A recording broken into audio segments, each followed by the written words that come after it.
SCP-8947 Fault. We don't often get to see too many examples of groups of Foundation employees demonstrating their intelligence and ingenuity. Sure, we get to see occasional individuals that are markedly brilliant, and we see evidence of the Foundation's technological prowess and capabilities, but it has to take quite the think tank sometimes to contain certain anomalies. In SCP-8947, we see an incredibly complicated and involved anomaly, a cycle of events that occurs every week involving over 250 anomalous entities, and a relatively strict sequence of events that has to go right in order to prevent calamity. The researchers that have worked on and studied this anomaly over the years have so far brilliantly mapped out the complex web of interactions and events here in order to maintain containment. And even still, there's plenty that they don't know and haven't figured out. That doesn't give us much hope as readers, but let's take a look. SCP-8947 is the group designation for any anomalous activity within the abandoned former Spirit Mountain Hotel and Casino near Laughlin, Nevada. Specifically, it refers to its weekly cycle of anomalous activity. Spirit Mountain was once a 8,060 square meter entertainment facility built by billionaire entrepreneur and occultist Alejandro Giuseppe Bianchi Tolliver II in 1911, until it suffered severe structural damage after an earthquake and a fire during a seasonal gala event in 1922, resulting in the deaths of over 230 individuals. Tolliver specifically belonged to an unnamed group of occultists devoted to the research of and subservience to a specific greater demon. In collected texts from his ruined hotel library, this demon is called Pan-Hun and is described as a demon of transfiguration. Service to this demon is now considered an offshoot of Neo-Sarkicism. The structure is now inhabited by a number of semi-incorporeal humanoid entities, all of which bear the group designation of 8947-1. When and how these entities can be interacted with is the subject of considerable study, and they are primarily only semi-incorporeal, which means that they can be interacted with physically by non-anomalous human subjects and personnel, but only within reason. If a person were to take an action that would have seemed profoundly unusual during the original period of the original loop, the entities will typically become fully incorporeal and act as if the action never occurred. This has happened before when attempting to push or pull entities with any significant force, as well as if taking lethal action against them.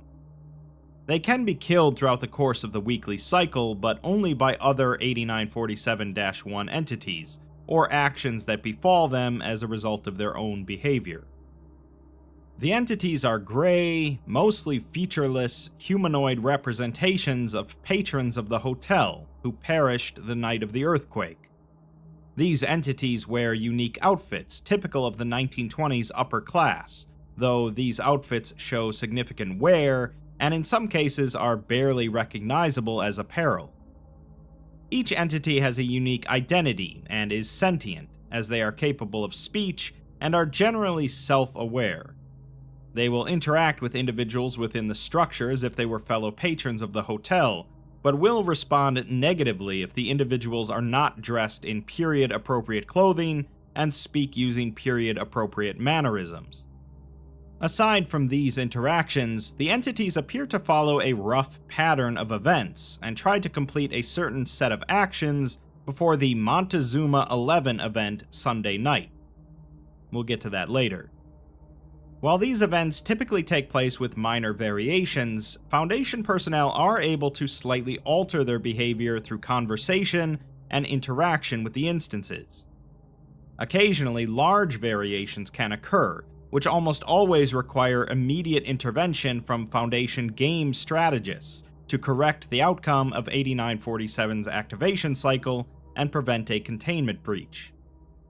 After the Montezuma 11 protocol takes place, the entities disappear until they reappear on the next Thursday morning at 8 a.m. While it appears that the entities can recall events from previous cycles, tending to alter their behavior based on the outcomes of past cycles, they typically do not address this, even if asked.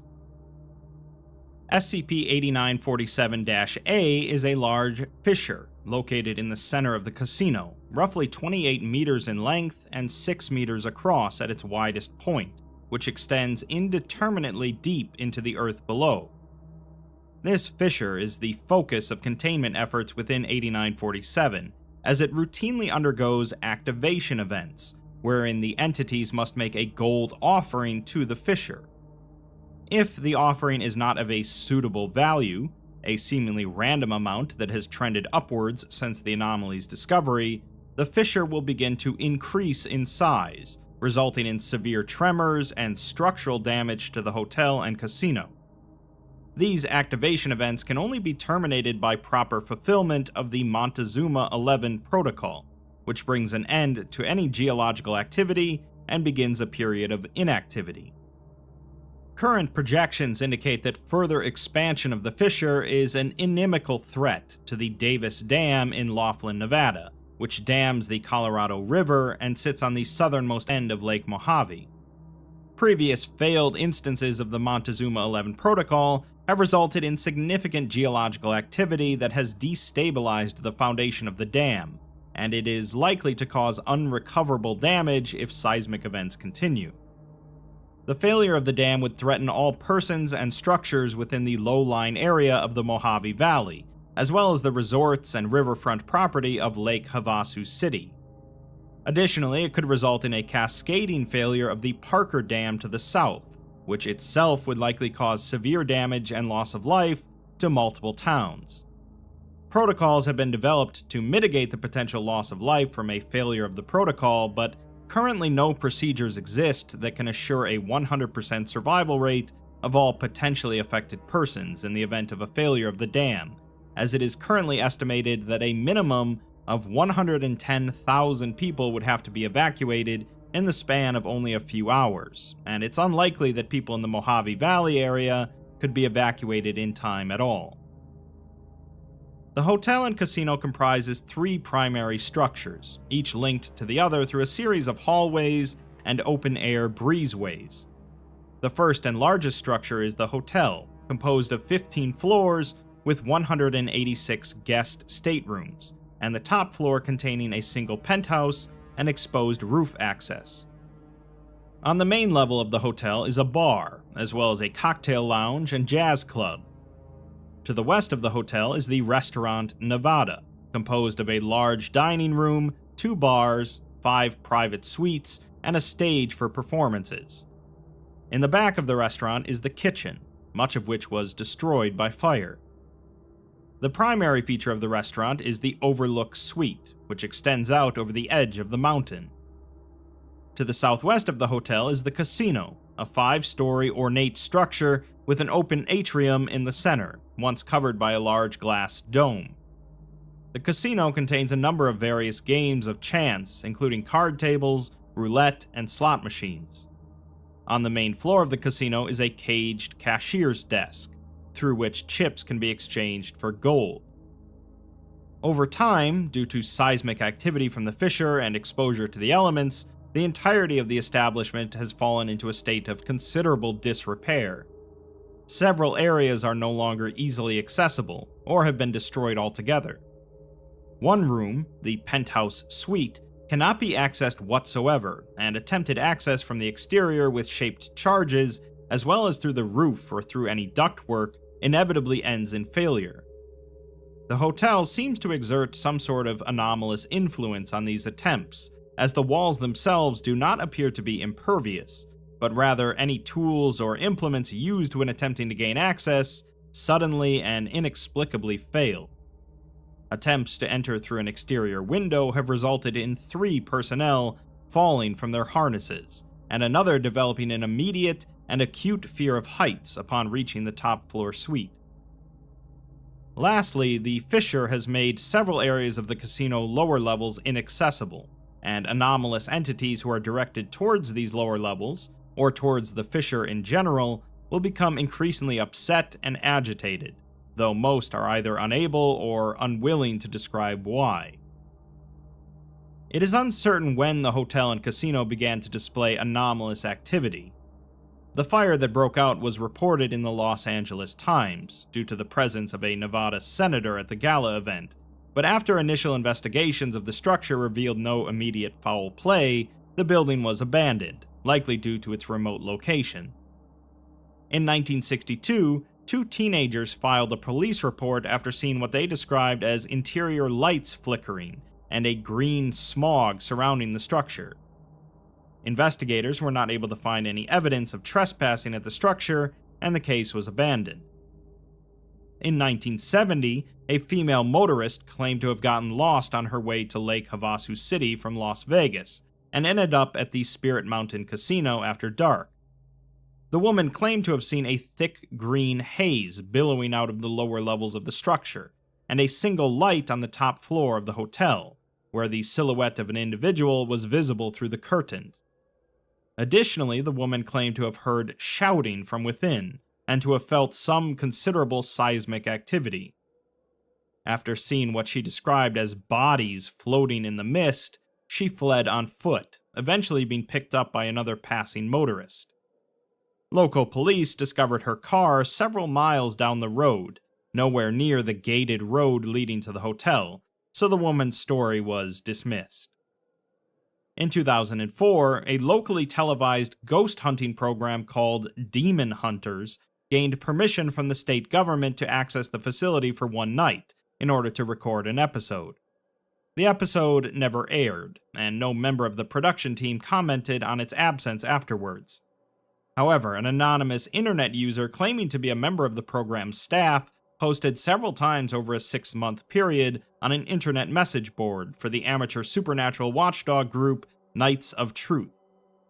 In their posts, the user claims that members of the production team were exposed to spectral entities who begged them for gold, salt, and blood, even going so far as attempting to attack one of the hosts.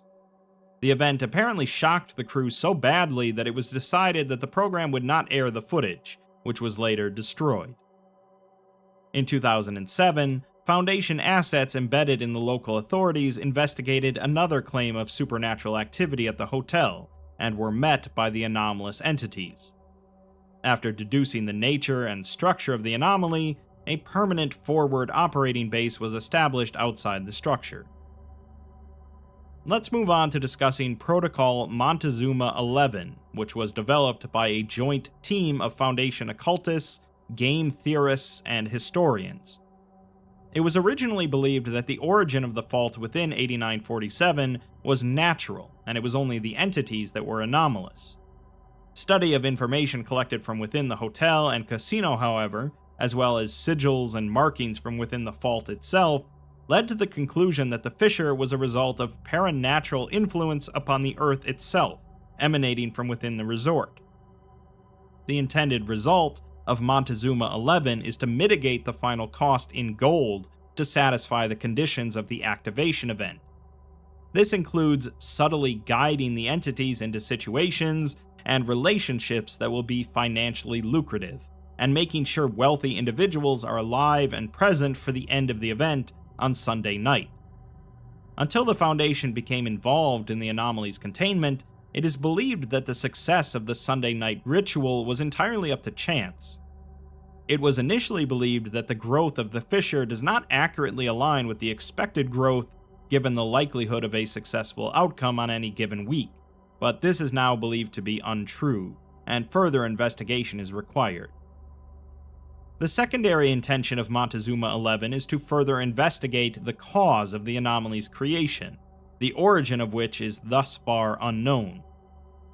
The first part of the protocol is in case the entities do not produce enough gold to satisfy the fisher's requirement to prevent its growth.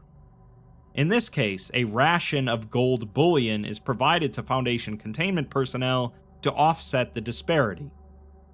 The incorporeal entities present their accumulated gold to the fisher on Sunday night at roughly 10:51 p.m., their presentation lasting for 3 minutes and 6 seconds. Once they've finished, there is a 33-second period of inactivity from the fisher, at which point one of two events will take place. Either the gold will be a sufficient amount, in which case the fisher will remain inert, all incorporeal elements of 8947 will disappear, and it is safe to end Protocol Montezuma 11, or it will not be sufficient. In this case, tremors beneath the establishment will become increasingly violent, accompanied by a dense, green haze from within the fissure. The consistency of this haze is inconclusive, but it is inimical to humans, causing severe and immediate lesions across the body wherever it touches. As these lesions intensify, the substance begins to break down body fats and lipids, creating a thick, fatty fluid that begins to seep from the skin. The only deterrent to this substance is salt, which must be applied in a powdered form to the bodies of all individuals participating in the protocol, and protective body suits, which must also be coated in powdered salt beforehand. If this occurs, 3 different events must take place to inhibit the growth of the fissure. A human child, between ages 4 and 6, must approach the edge of the fissure with a basket of 10-gram gold bullion bars. The child must be then made to throw individual bars into the fissure at a rate of 1 bar every 30 seconds until the end of the event. Every time they throw a bar, they must say, "For what we have wagered against our souls, so must we repay in gold."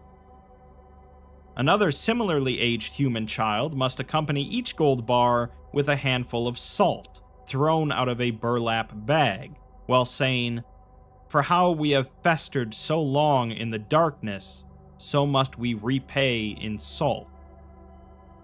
Lastly, a third child must have both of their wrists cut perpendicular to their arm with a blade, although the cuts only need to be deep enough that blood is spilled into the fissure. An adult human must stand near the child and repeat, "For the innocence we have stolen, so must we repay in blood." Once the discrepancy between the amount of gold required by the fissure and the amount of gold offered by the entities has been resolved, the tremors will cease, and the green haze will dissipate, ending the protocol. Obviously, this is something the Foundation hopes to avoid doing too often. Each entity corresponds to a different individual who perished the night of the earthquake and fire, with several of them being particularly noteworthy. We're provided a brief list of the more notable entities, as well as an identifier name for each of them to make the timeline clearer to understand. There's the Senator, Dean Blacklock, who attended the gala to curry favor with Tolliver in order to secure funds for his upcoming gubernatorial campaign. There's also the Senator's wife, Wilma Blacklock, who is deeply unhappy with their marriage and only keeps up the charade for appearances. There's the capitalist, Vince Cannon, who owned a major publication in Las Vegas and had previously run several hit pieces on Tolliver before accepting the invite to the gala. The singer, Layla Williams, who was the talented young daughter of a famous jazz singer. The entrepreneur, Benjamin L. Murray, who was the younger brother of the wealthy owner of the Transamerica Railroad. And the heiress, Elizabeth Yates Moore, the wealthy daughter of the founder of Yates Prospecting and wife of the late movie producer Gerald Moore. There's also the district attorney, Winston D. Snyder, and his wife, Irma Snyder, a deeply religious woman, as well as the journalist, Clark Avery, a writer for the New York Times and former Army photographer, who received an invitation through his employer, an old friend of Tolliver. Then there's also the big winner, Heather Jasper, who is notable for winning a jackpot in 99% of all scenarios on opening night. The banker, Vernon Wells, the groundskeeper, Walter Baker, the server, Olivia Phillips, and the chef, Gino Bellucci. In total, 256 individual entities are present within the anomaly. 3 individuals were reported dead but are not found amongst the entities: Alejandro Tolliver, his granddaughter Amelia Fitzwilliams, and an individual listed as A. Shaw, MD. That leads us into the real meat of the article, the timeline of major events that cycles every week from Thursday to Sunday. We're provided an optimized timeline, assuming nothing goes majorly off course. Things start at 8 a.m. on Thursday, as all attendants who begin within 8947 appear spontaneously, immediately beginning their actions for the day. The first guests arrive and are checked in, and the chef and his staff begin to cook lunch. The chef expresses dissatisfaction with his new server, who is late. The groundskeeper meets with the rest of his staff to assign duties for the day, and the server arrives to work, a half-hour late. She attempts to hide from the chef, and is unable to, as he scolds her for her tardiness, threatening to fire her if she's ever late again. The journalist notices this exchange as he passes by. By noon, another 100 guests have arrived, and the hotel manager announces lunch in the grand hall of the hotel. Once inside the grand hall, the patrons take their seats and focus on an empty, raised stage at the front of the room. Based on the attention given to this, it's likely that someone is speaking to the group, who occasionally laugh and clap enthusiastically, but no figure ever appears on the stage. Context implies this figure to be Tolliver. After the individual finishes speaking, the waitstaff serves lunch, and the senator spends the majority of his mealtime moving around the room, shaking hands. His wife leaves halfway through the meal, and her absence is usually followed by the absence of another server, with her following him to a broom closet to have intercourse. Their absence goes unnoticed, but if they are interrupted by someone entering the closet, the server flees and the senator's wife will return to her room for the rest of the day. If she is not present in the casino on the first night, the big winner will not hit her jackpot, the contents of which are required to neutralize a Montezuma 11 event. The banker strikes up a conversation with the entrepreneur about Tolliver's wealth, joined by the district attorney. Notably, the banker appears distressed by the district attorney's presence, and his conversation cannot be interrupted as it precedes a conversation between the district attorney and the journalist on Saturday night that is required to neutralize a Montezuma 11 event. After being dismissed from lunch, many of the guests leave to go to the casino or the pool. The senator's wife, accompanied by one of the senator's friends' wives, goes to the bar by the pool. The chef spends 10 minutes admonishing his staff for their lax attitude about lunch, and the senator, the capitalist, the banker, and the entrepreneur go to the casino. The groundskeeper goes to the first basement level to put away some gardening equipment, and while down there, discovers a door he had never noticed before. After trying all of his keys on it, he leaves it, confused. If he's followed during this, he will not find the door, and will not later find the small vault, the contents of which are required to efficiently satisfy a Montezuma 11 event.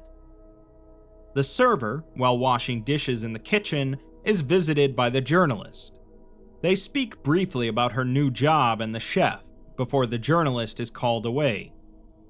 This conversation is not otherwise notable aside from containing the only single line of repeated dialogue out of every conversation that has been recorded at the anomaly. While most conversations maintain the same general outcome, the words used are not always consistent, except for here. When the journalist tells her to be careful, and that men like the chef are known to take advantage of young women like her, the server invariably replies with, "He'll bleed before I do."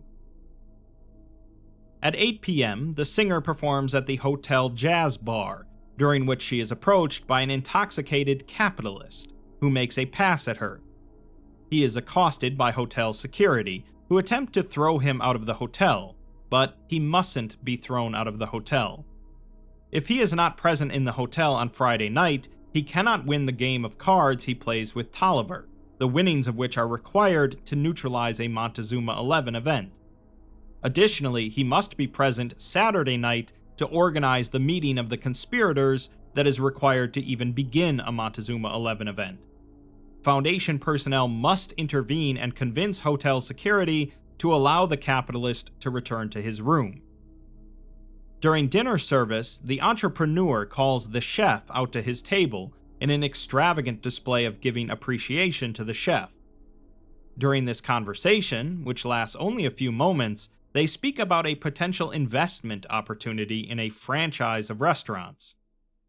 Due to her waiting on a table nearby, the server overhears part of this conversation, which becomes an important prerequisite for the initiation of the Montezuma 11 event. It is possible for her to miss this conversation, which results in her taking the journalist's advice on Sunday morning and not being in the lounge on Sunday night. To avoid this, she must be compelled to linger long enough by the entrepreneur's table in order to hear the conversation between her boss and the entrepreneur. After the capitalist is released to his room, he will occasionally leave later that evening and attempt to seek out the singer. The result of this is irrelevant, so long as he is in the casino the following night. The singer checks into the hotel shortly after 9, during which the senator will pass by on his way to the jazz club and stop to speak with her. This must be dissuaded, because if the two engage in any sexual activity, the senator's wife will later attempt to kill him, and both must be alive in order to properly neutralize a Montezuma 11 event. The singer serves an interesting role in the events of the weekend, as she is the most capable romantic match in terms of ability to produce additional gold from the matched person, seemingly in a bid to impress her. Persons who are matched with her have a tendency to seek out additional wealth, either from their own possession or from the casino, in order to maintain her attention. She is one of the most emotionally compromised major players, and her proclivity for seeking out affection and companionship has at times resulted in tragic incidents, wherein she perished before the end of the weekend, either as a result of aggression from a partner or by her own hand. It's imperative that, regardless of her interactions with other hotel occupants, she be present to sing for Tolliver on Sunday night, as this is a prerequisite to being a Montezuma 11 event. At roughly 9:48 p.m., the senator's wife will enter the casino with another of her friends, the Big Winner.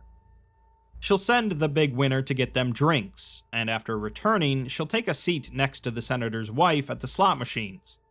After roughly 6 minutes of playing, the Big Winner will hit jackpot. Occasionally, she will attempt to leave the senator's wife and return to her husband in the hotel room, but this cannot be allowed, as her jackpot winnings are required to neutralize a Montezuma 11 event. At the conclusion of dinner service, the journalist seeks out the server again, and the two of them return to the journalist's room. While there, they discuss the chef, and the server expresses frustration about his advances towards her. The journalist offers a ride back to New York at the end of the weekend, while the server tells him she'll keep a knife on her person in case he tries it again. Originally, several attempts were made to forego the activation of the Montezuma 11 event entirely by dissuading her from taking the knife, and convincing her to take romantic interest in the chef, but this did not prevent the activation of the event. If the groundskeeper is paired in some way to the singer, this is the earliest hypothesized point during which he would be able to find the small vault, which contains enough gold bullion itself to usually satisfy at least 20% of the total value. The presence of the small vault is interesting, as its location and the location of its key are not indicative of Tolliver knowing about its existence, especially compared to the secret vault, which is considerably more difficult to get into. How the small vault came to be where it was, who filled it with gold, and why it had not been discovered by the head's groundkeeper for nearly a decade prior to 1922 is all still unknown. It's theorized that the only reason why the groundskeeper being paired with the singer compels him to find the vault so early is because the pairing is such a dramatic and unexpected departure from his expected routine that he shows signs of shock, happening upon the vault door by accident. A door within the penthouse is heard opening and closing several times around this point, and two muffled male voices speak briefly, though inaudibly. This is the only time throughout the weekend that sound can be heard in the penthouse, and while the transliteration of the conversation has proven impossible, many observers have described the voices as sad. If the senator engaged in infidelity earlier in the day, his wife will receive a phone call shortly before they go to sleep. This call is one of the great unknowns within the anomaly, and considering what takes place after receiving the call, it's assumed that the person on the other end is informing her about the infidelity in question. However, throughout repeated observations of the aforementioned coupling, no other persons within the anomaly could have possibly witnessed the event take place. Furthermore, the senator's wife offers no pushback against the allegations, implying that the person on the other end of the line is someone she trusts, or perhaps more likely, someone providing information she was already expecting to hear. These factors have led researchers to further speculate on the nature of this call, with some believing that it must have originated from Tolliver, who may have had ways of gathering information from within the hotel that have either been destroyed or have long since fallen into disrepair, and may have been a person she would have trusted. After taking the phone call, she will leave their room and not return until the morning. If the senator is made aware of his wife's intentions after his infidelity, their room will receive the phone call, but neither of them will be awake to hear it. Answering the phone will find the line open, but the voice of the speaker on the other end is muffled and unintelligible. At midnight, the capitalist spends several hours sitting by a fountain on the hotel grounds, drinking with a small party. While most of the party has moved inside as of 2:45, the capitalist continues to drink outside for another hour, staring up at the penthouse apartment of the hotel. By 8 a.m. Friday morning, if the senator's wife learns about her husband's infidelity and receives the phone call the prior night, she will leave the hotel and return in the morning with a handgun. If she is not intercepted, she will shoot the senator 3 times in the chest and neck, killing him. This cannot be allowed to take place, as the senator must be present at the meetings of the conspirators on Friday and Saturday, as well as present on Sunday to confront Tolliver. In the event that she does kill her husband, no further gold will be collected from the casino's guests, and will need to be produced entirely by Foundation assets during the active stage of the Montezuma 11 event.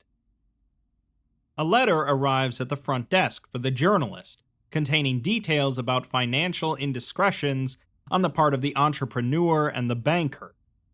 This letter has raised questions about the nature of the journalist's presence during the events prior to Sunday night, as it was originally believed that he was only in attendance due to his employer sending him in his place. The contents of the letter indicate that the journalist may have had contacts within relevant financial and law enforcement sectors who were providing him with information, and he was present at the hotel to follow a lead about a money laundering scheme perpetrated by the banker on behalf of the entrepreneur. The journalist will spend the rest of the morning following the two. The two will become increasingly paranoid if they discover the letter, which usually happens by accident, like if the journalist leaves the letter in his dinner jacket, which is later accidentally given to the banker, and they will take actions to silence the journalist prior to his revealing the nature of their crime to the district attorney. Breakfast is served in the main hall as guests continue to file in, during which an absent individual, similar to Tolliver and believed to be A. Shaw, speaks to the concierge. As is evident by the concierge's comments in addressing the space down and to the right of where A. Shaw would be, it's likely that the figure is accompanied by Amelia Fitzwilliams, Tolliver's young granddaughter. The two are escorted to an elevator, which appears on the top floor sometime later. A. Shaw is believed to leave the hotel roughly 3 hours later. If the groundskeeper is paired with the singer the night before, he typically spends Friday morning exploring the basement level in search of a key to the small vault. The key is located in a small locker on a ledge overlooking the fissure, and while the entities will not yet recognize the fissure's existence, he will still be apprehensive about getting to the locker containing the small vault key. If either the key, the locker, or the groundskeeper fall into the fissure, the small vault and the secret vault will no longer be accessible during the active cycle. Only the small vault is required for the opportune scenario, and while the secret vault does make it significantly easier, it is much more difficult to achieve. For this reason, the groundskeeper must be encouraged to construct a small walkway out of nearby pieces of plywood, as one of the footsteps needed to reach the locker is loose and will fall if not stepped over quickly enough. While the fissure likely did not exist until the final night of the original activation cycle, it is possible for entities to fall into it, after which bystanders will express uncertain fear and anxiety, but cannot explain why they feel this way. Similarly, if entities who fall in are trapped below but not killed by the fall, they will express an apparent horrific existential dread that does not conclude until the end of the activation period. It is unknown why this dread manifests, though it has been speculated that they are now far enough away from the anomalous influence that created them that they become somewhat self-aware, though this awareness has limits, and these entities are in no way capable of rational conversation. The big winner, having won a jackpot the day before, will spend most of the morning and early afternoon listening to the singer in the hotel jazz bar. As the big winner typically leaves the building on Saturday morning and will not be available to present her jackpot earnings to the Fisher, one of two options must be chosen. Either she should be encouraged to join in the capitalist card game with Tolliver in the hopes that her winnings then fall to the capitalist, or she should be encouraged to approach the singer with romantic intent. Her joining the card game is discouraged, as the most likely outcome is that she wins, taking both the capitalist's and Tolliver's winnings with her when she leaves on Saturday morning.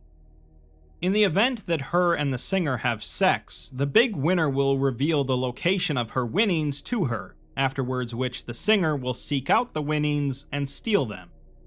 She will then have them available at the beginning of the Montezuma 11 event. Notably, the big winner will resist this theft attempt unless she is absent from the hotel or is otherwise incapacitated. Typically, this can be achieved by having the singer get her intoxicated, eventually leading the big winner to approach the singer in the hotel foyer while intoxicated and getting thrown out of the hotel. Alternatively, there is a 7% chance that the big winner will naturally become injured during intercourse, and will not be able to get out of bed until after the Montezuma 11 event has taken place. The heiress then arrives at the hotel, shortly after which she is met by the banker and the capitalist, the three of them leaving to speak with the senator. During this meeting, the details of their involvement together become apparent, as the heiress claims that her late husband entered into a business deal with Tolliver prior to his death. According to her, her husband believed until his death that Tolliver had been secretly hiding profits from their joint business venture, which she believes is in excess of $75 million, stored away within the casino's central vault. That vault sat where the fissure is now, so it no longer exists. Tolliver has repeatedly denied her husband's claims, up to his death, and the heiress now desires to take what she believes is her fortune.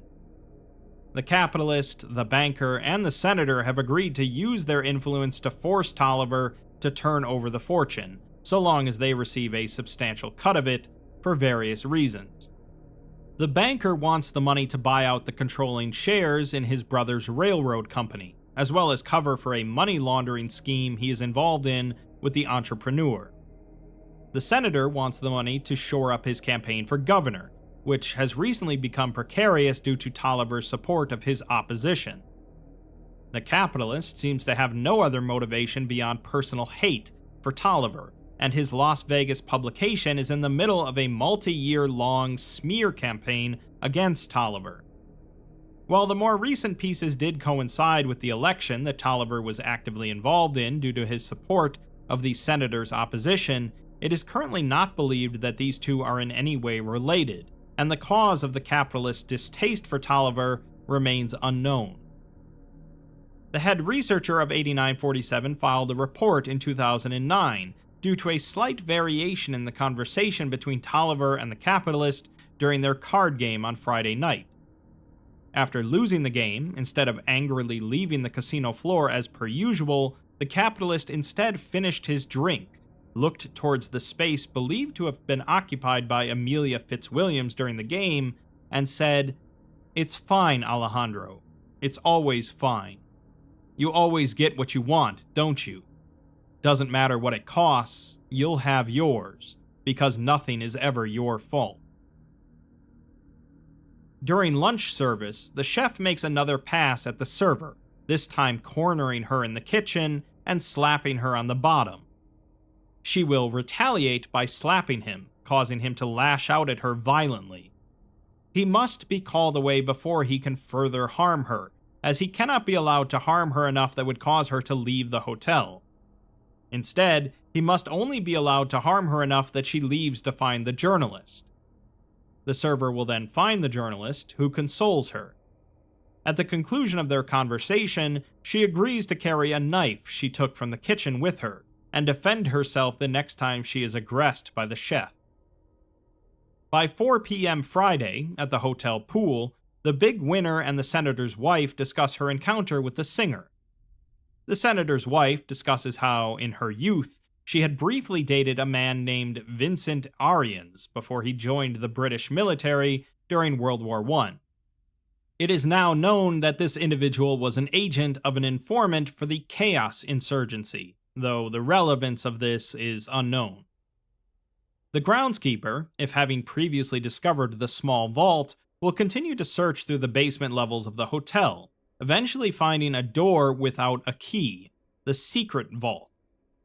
He spends time trying to pick the lock, but gives up when he is unable to do so.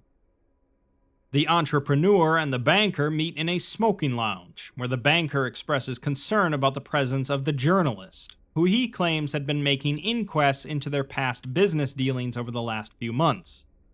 The entrepreneur agrees, but claims to be more concerned about the presence of the district attorney.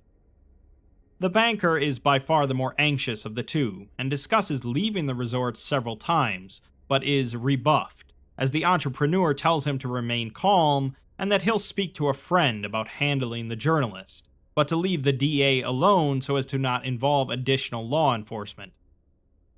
Shortly afterwards, the entrepreneur makes a phone call to an outside line and briefly discusses how he believes that the journalist is informing on him and the banker, and that the journalist will soon go to the DA with his findings.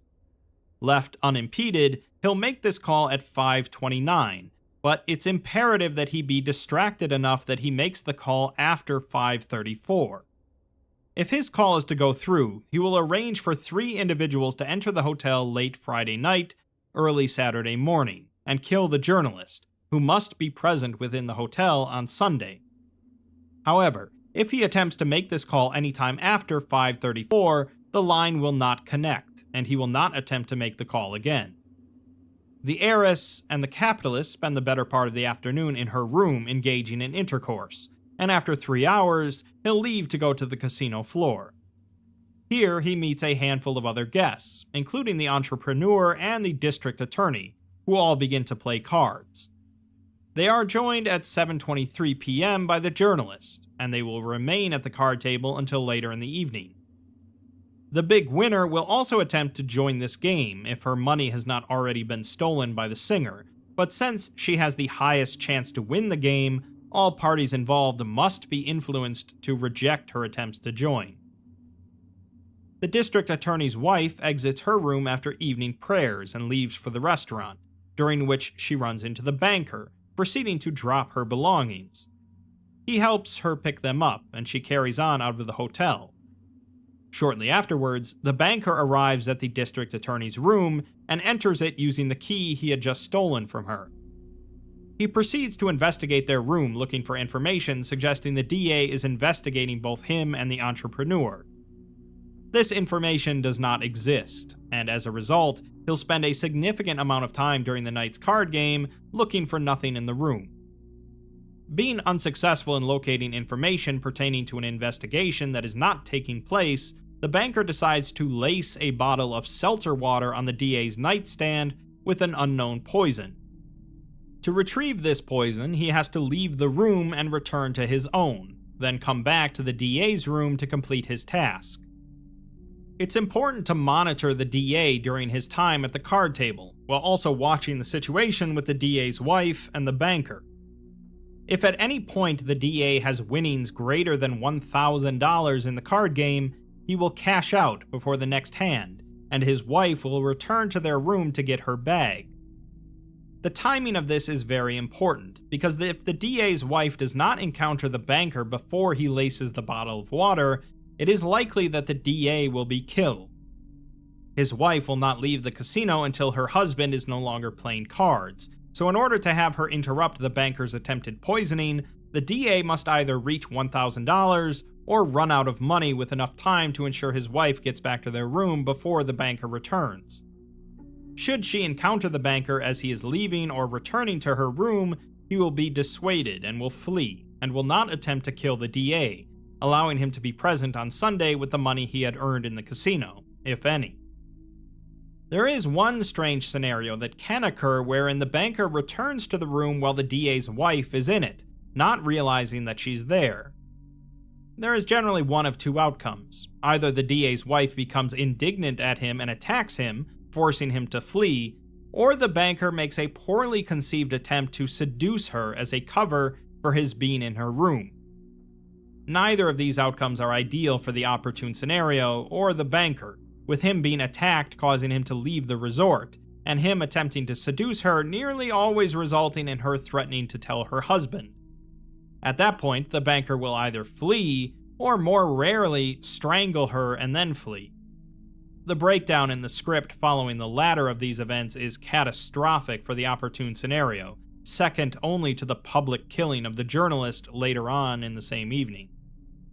There is, however, a third exceedingly rare outcome where the banker's attempt to seduce the DA's wife is successful, although the very brief encounter that follows has always resulted in the death of the banker from a heart attack and the DA's wife fleeing the hotel.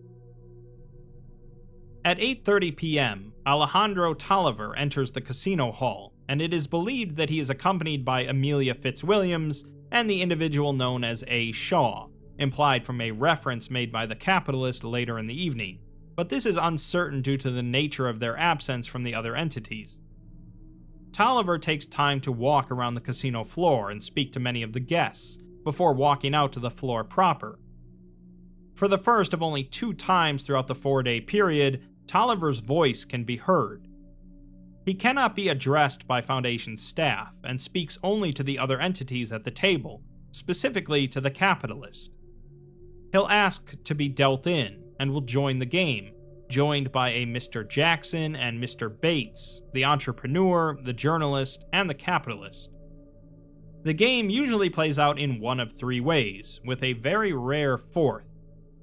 In one, the capitalist begins to play very aggressively, until eventually Tolliver wins the game when the capitalist goes all in on triple aces, and he shows a full house.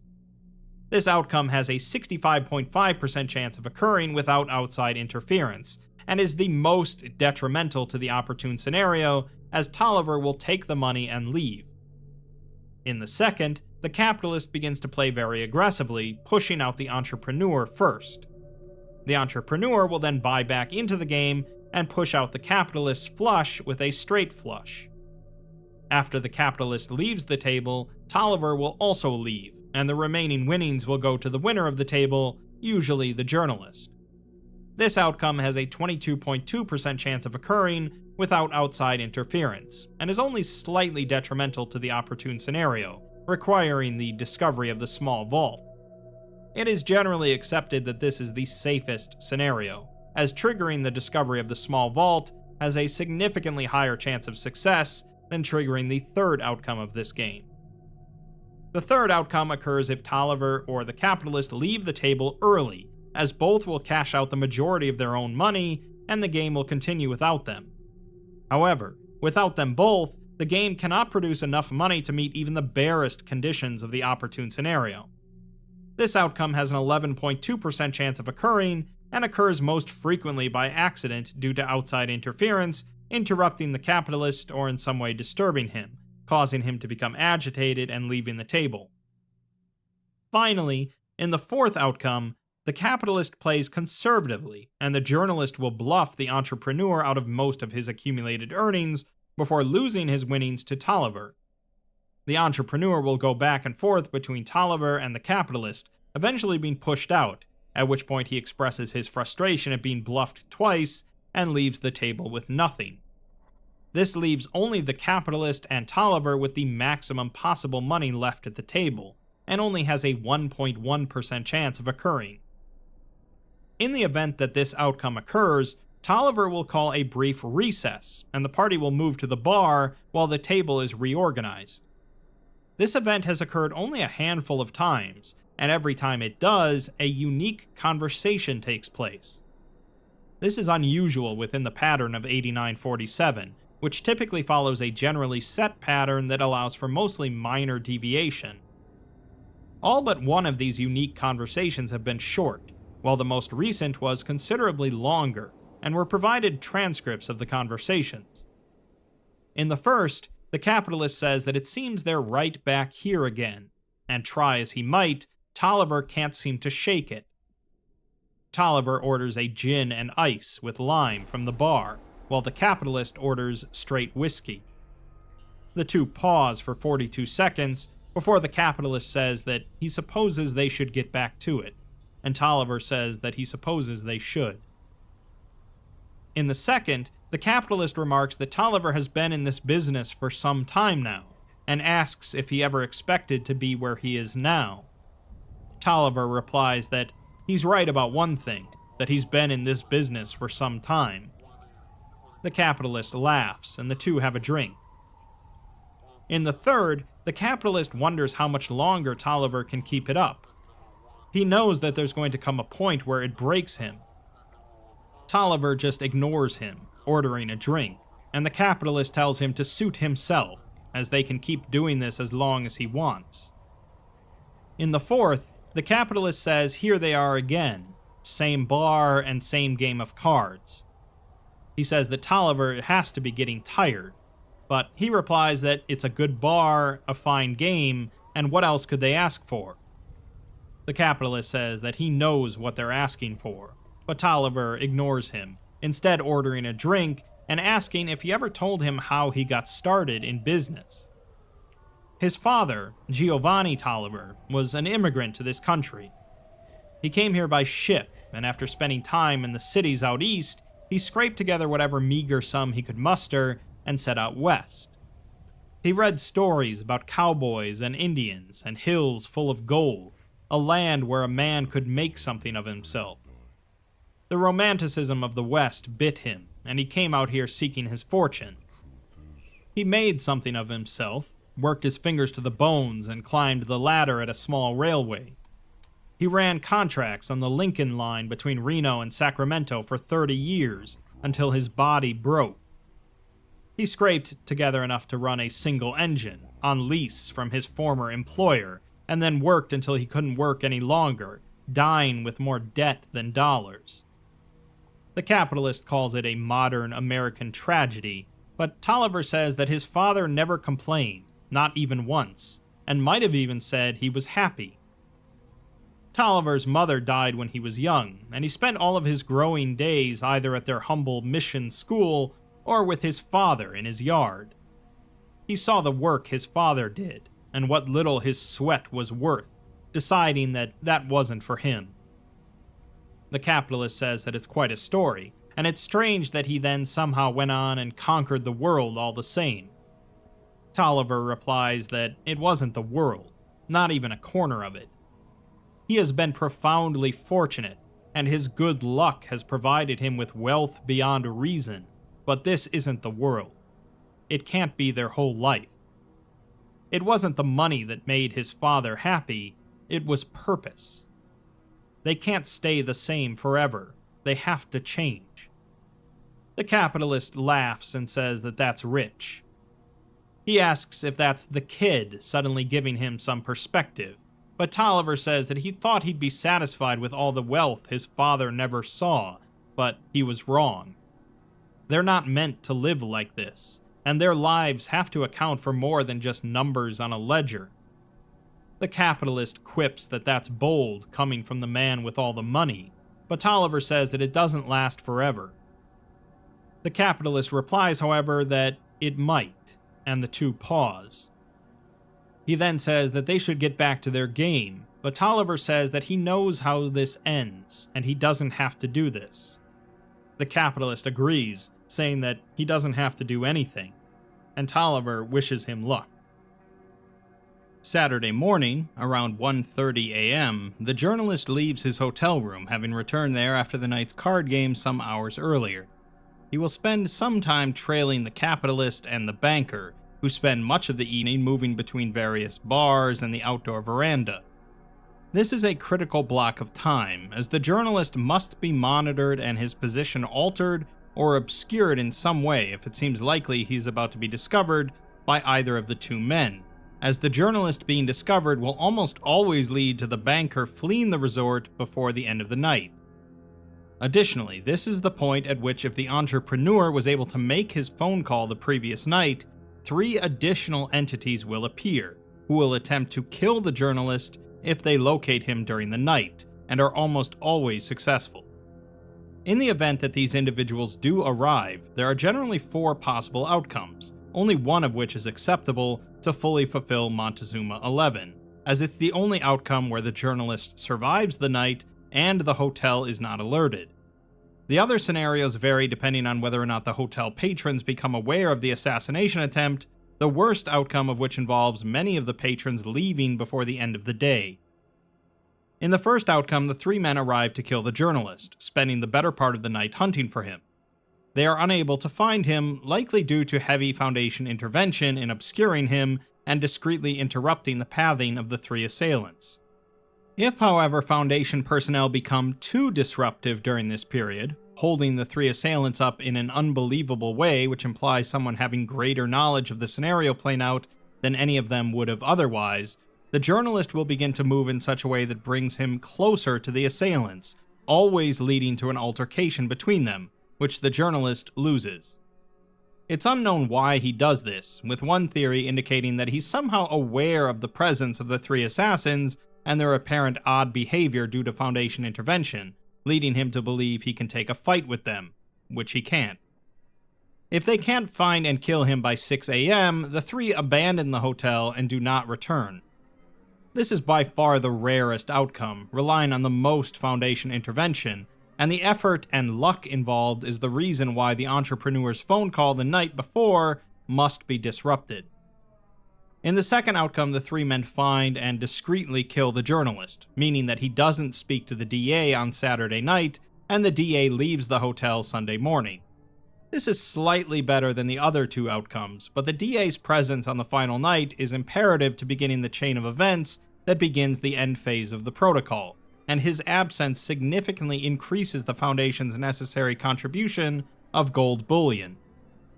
In the third outcome, the 3 men attempt to kill the journalist, but create a disturbance among the guests in doing so and are unable to kill him.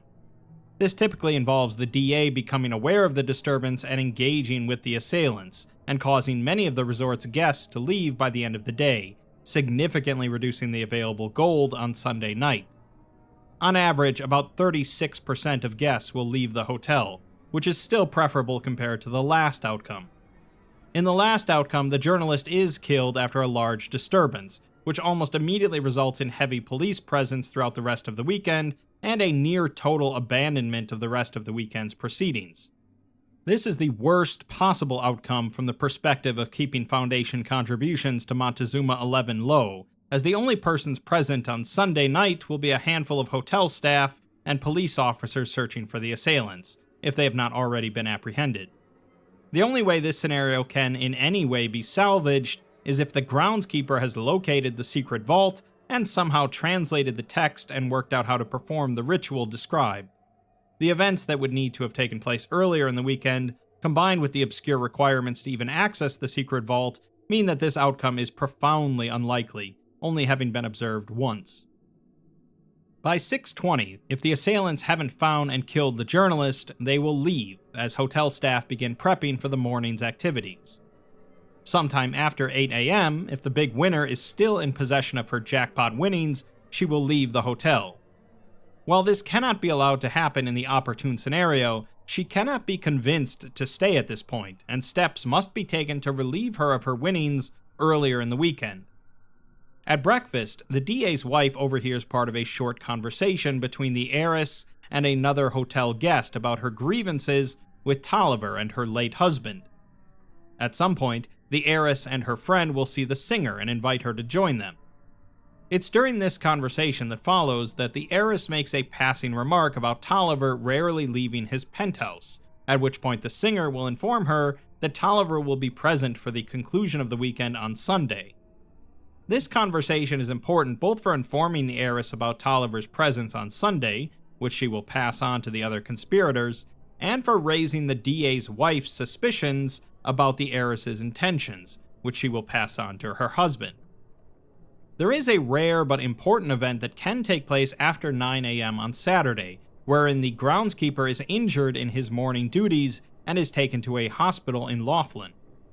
Strangely, the source of this injury is seemingly random, with him at different times falling and breaking bones in his arms, hips, and legs, receiving lacerations both minor and major while trimming hedges, and being concussed while cleaning exterior windows of the hotel. The randomness of these injuries has led some to theorize that some form of external force is acting upon the script of 8947, creating instability or uncertainty to disrupt attempts to satisfy Protocol Montezuma 11. It's standard practice to monitor the groundskeeper during this time frame in order to ensure he avoids injury, which concludes just before he leaves to take his lunch break, after which he spends much of the afternoon trying to get into the secret vault. During lunch service, the heiress dines with the senator and his wife in a private booth, where they discuss at length the senator's upcoming gubernatorial election campaign and Tolliver's interference in it. It is during this meeting that the heiress confesses her current situation to the two, that she is nearly penniless, subsisting entirely on a heavily overextended line of credit established by her late husband. Her father had sold much of his company prior to his death in order to cover expenses incurred due to a failed business deal with a local real estate group. The comparatively modest sum she was left in his will is all the money she has left, as her later husband had left all of his money to his 4 children from a previous marriage. Her inheritance money had quickly expired due to her lavish lifestyle, and the bills incurred on the assets she did inherit, namely her husband's Las Vegas estate, are beginning to outpace her ability to pay them off. By her account, she would be entitled to any additional money owed to her husband's company, of which she is now the sole employee, and is convinced that the money she believes is owed to her husband by Tolliver would be passed to the company and not his children. This is provably false, though, as the company was passed to her husband's oldest son upon his death, who was in Europe at the time of his father's passing and had not yet returned to the US to settle his affairs. Any money owed to the company would be passed to him as the executor of the estate, and then through him to his younger siblings, as noted in the will. More importantly, though, is that the debt, if it existed at all, likely had nothing to do with the production studio and was owed to one of her husband's other companies, all of which passed to his children upon his death. At the conclusion of the lunch service, the server confronts the chef about his previous advances, and it's important that both remain alive by the end of the interaction. It's not believed that the server's intention is to kill the chef, but on several occasions the discourse between them has become violent. The server draws her knife, and one of the two are killed. It's possible to avoid this by convincing any member of the restaurant staff or any of the patrons to intervene, though if not done carefully, this has a chance to further escalate the conflict. The most common outcome, though, is one where the chef apologizes for his actions, admitting that they were inappropriate and untoward. This outcome is not preferred, however, as it results in one or both of the two leaving the resort and not returning by Sunday. As such, it is generally considered more efficient to slightly antagonize one or the other prior to their confrontation, enough that neither of them are willing to reconcile, but also not so severely as to result in lethal violence. The singer also performs shortly after lunch in one of the lounges. She receives a phone call at the front desk informing her of her father being shot and sent to the hospital during a robbery in Louisiana earlier that day. The opportune scenario requires her to be in the hotel on Sunday night to sing for Tolliver, and receiving this phone call will cause her to leave shortly afterwards. While her set usually runs just long enough that she misses the phone call, causing a message to be left with her that she does not read before the end of the weekend, it is possible for her to conclude slightly earlier and receive the message. It is therefore preferable that the set run as long as possible, either by encouraging her to perform an encore or distracting the front desk clerk attempting to inform her of the phone call. During the afternoon, the groundskeeper will attempt to get into the secret vault, the door of which contains a complex locking mechanism requiring 3 separate keys, a translated cipher, and its 12-digit numerical output. The locations of all the items and information needed to access the vault are known, but require a significant amount of work to replicate. The groundskeeper will need to gain access to 2 different areas of the hotel he does not naturally have access to, a 7th floor administrative office and the 9th floor greenhouse. To get into the administrative office, he'll need to convince a secretary for the casino to allow him to enter the office. She's the only person in the office who will permit this, and encountering her is only possible during a 2-minute gap around 4:25 when she leaves to use the 7th floor washroom. She leaves the office at 5:05 and will not return afterwards. Once inside the office, the key is in an envelope marked to Tolliver's attention in the 3rd drawer from the top of the filing cabinet in the back corner of the office, behind 2 unused desks. Nobody in the office should be allowed to look at the name on the envelope, or else they will attempt to stop the groundskeeper from taking it. To get into the 9th floor greenhouse, he will need to enter through an open window on the exterior of the building, as the key to the greenhouse has never been found and is believed to be in the penthouse suite. Getting into that window will require that he shimmy across the exterior of the building, avoiding the detection of anyone standing in the garden below, and then find the loose window lock on the north side of the greenhouse. This will give him a roughly 61 centimeter entrance to climb through. The key is located in a lockbox behind a white lily in a gray flower pot near the center of the greenhouse. Any fall he experiences attempting to get into the greenhouse window will invariably be fatal, and over repeated attempts, this has happened numerous times.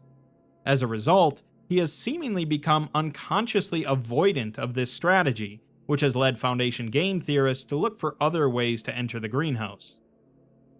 The 3rd key is located beneath a drain at the bottom of one of the hotel pools. This is the simplest key to obtain, but as he is not a strong swimmer, this key has been notoriously difficult to collect. It usually requires the groundskeeper to try and convince other patrons to swim down and get the key for him.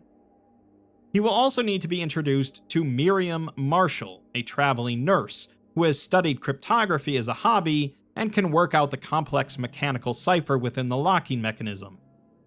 Miss Marshall is only present at the hotel on Saturday, as she checks in Saturday morning and leaves Sunday morning.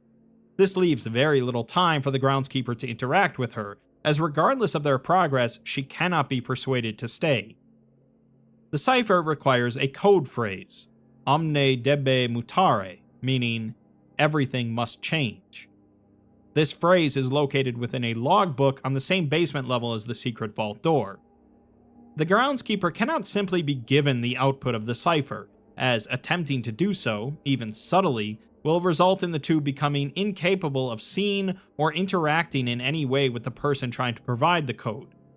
This will also cause the groundskeeper specifically some considerable distress, as from his perspective, the person he was engaging with will have abruptly ceased to exist. If this occurs, he will almost always immediately give up his attempt to get into the secret vault, Because of the complexity of trying to get him to collect the items necessary to enter the secret vault, the danger the task puts him in, and his growing unwillingness to do so, it is generally considered not worth the effort to try and enter the secret vault. A number of other outcomes, such as opening the small vault, the big winner's jackpot being stolen, optimal card game resolutions, etc., are all usually sufficient to fulfill Protocol Montezuma 11, and the contents of the secret vault require additional intense manipulation of the groundskeeper and several other hotel patrons to see any payout. While the potential gold payout can be significant, the more important value in opening the secret vault is further exploration into Tolliver's occultist background and greater intentions. The contents within the secret vault no longer exist, and only manifest when the groundskeeper or another entity enter the vault to remove them. In the 4 instances wherein the groundskeeper successfully opened the secret vault, the following items have been recovered from it. A book entitled The Way Under the Water, written by an L.M.L. Morrissey, believed to be a fictional depiction of a god sleeping under the ocean, and describing ways to pay homage to the god. A book entitled Saison, written by French author Etienne Dumarche, and since the groundkeeper does not read French, the text of the book is unknown. A book entitled Ash and Rebirth, written by Russian author Gavril Povolzhin, which can be translated by a guest, his wife, or their 2 sons. This has been difficult to achieve, and thus far has only revealed that the text combines elements of Orthodox Christian mysticism with folk tales and alchemical symbolism. The text is structured as a series of parables and dialogues between a dying sage, the Fading One, and a mysterious otherworldly being, the Weaver of Veils, who guides the sage towards understanding the transcendence of mortal existence. A book entitled Umbra Vitae by 17th century Greek author Yannis Krypteron. The text is written entirely in Greek, and there are no known patrons of the hotel who can read Greek. A collection of papers believed to be a copy of the Eschaton manuscript, a series of writings by an anonymous 11th century author speculated to have originated in either the Levant or southern Europe. It's a deeply cryptic and ancient text believed to have been transcribed by an unnamed sect of Gnostic mystics detailing the apocalyptic concept of transformation through fire as the ultimate purifier. A book entitled Chrysalis of Night, written by 19th century Hungarian author Carolina Szegedy, the contents of which are unknown, as the groundskeeper cannot be compelled to open it, complaining that it feels wrong. A book entitled Auric Vitae, written by 16th century German author and self-proclaimed alchemist Heinrich von Stahl. This book can be translated by another hotel patron and describes the mystical properties of gold, not as a mere element, but as a divine substance capable of transforming flesh and spirit. The book claims that by consuming living gold, gold transmuted through secret alchemical processes, one can attain physical immortality and spiritual transcendence. It combines dense alchemical recipes with cryptic rituals involving lunar phases, human blood, and rare herbs. We're given an excerpt from this book, which reads, "As the final breath of the ritual escapes into the ether, and the golden essence suffuses the flesh, the mortal vessel shall crumble, giving way to the eternal form. No longer bound by decay or time, the adept shall rise anew, transformed into a being of living gold, a luminous conduit of divine perfection. The veins shall flow with molten aurum, warm and unyielding, and the skin shall gleam with the brilliance of 1,000 suns. The eyes, now orbs of crystalline amber, shall perceive not as man, but as the eternal does, piercing the veil of time and space. The heart, stilled in its mortal cadence, shall beat no more, yet it shall thrum with the resonance of the cosmos itself. Beware, for such a gift is not without its weight. The burden of eternity lies not in the years, but in the unrelenting brilliance, the burning purity of gold, which allows no shadow, no retreat into darkness. Once made whole, the immortal shall walk forever in light, unyielding and alone. There's also a collection of various alchemical tools and supplies, including all but one of the ingredients needed to perform a ritualistic transformation described in Auric Vitae. Each of these ingredients is labeled according to their name given in the text, but additional information has been provided by whomever assembled the ingredients. While the original ingredients cannot be tested, the descriptions provided have informed some understanding of their purpose in the ritual. There's Philosopher's Mercury, a liquid metal alloy composed of mercury and trace elements. Auric Seed, a crystalline structure formed from gold, developed through prolonged exposure to concentrated sunlight. Molten Crown, a liquid phase gold alloy procured off-site. Golden Myrrh, resin infused with colloidal gold during pyrolysis that demonstrated enhanced aromatic and combustive qualities. Phoenix Feather, a specimen representing symbolic avian anatomy used in combustion studies, which includes carbonized organic matter. Breath of Aurum, a vaporized mixture of cinnabar, elemental gold, and organic compounds such as ambergris produced through sublimation under controlled heat. Blood of a Saint, a single drop of human blood, which is the only ingredient missing from the collection. Heart of Quartz, rose quartz shaped to mimic anatomical features. Salt of Eternity, a finely ground mineral residue hypothesized to derive from meteorites which displays unique fluorescence under ultraviolet light. Lunar Ash, combustion byproduct of wormwood and other botanicals collected under specific lunar phenomena. Elixir of Soul, a distilled mixture of botanical extracts, honey, and other organic compounds notable for its refractive golden hue and energy release potential. Echo of Thunder, rainwater collected during thunderstorms. Dragon's Breath, a gaseous compound containing sulfur dioxide, ethanol, and an unidentified proprietary catalyst. Veil of Orichalcum, a fabric woven from an unidentified golden alloy thread that's unusually soft. And Circle of Binding Runes, a geometrical diagram inscribed with gold-based ink.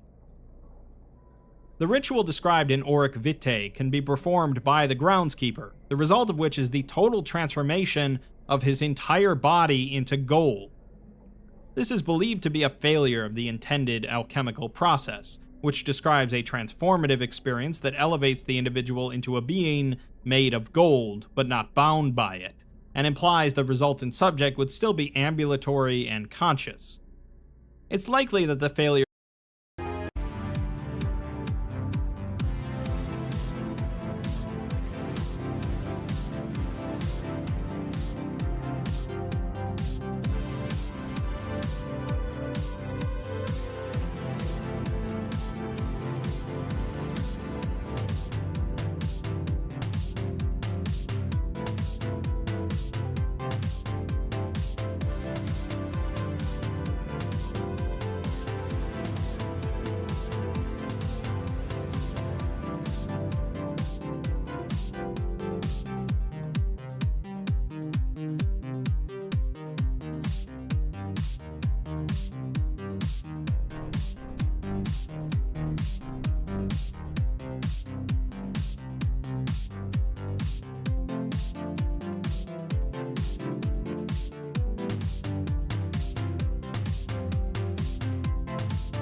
Stems from a missing ingredient, the blood of a saint, which the groundskeeper substituted for his own blood in the only recorded performance of the ritual. Two events of significant importance occur on Saturday night, the first of which is around 9:15, when the journalist seeks out and arranges a meeting with the DA.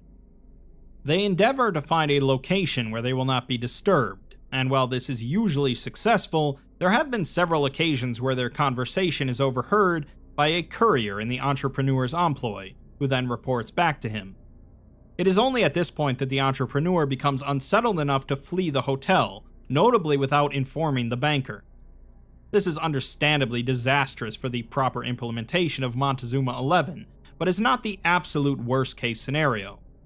The banker still has access to a sizable portion of gold on his own, and while he will find the entrepreneur's absence unusual, he does not have enough time at this point to come to the realization that he has been abandoned.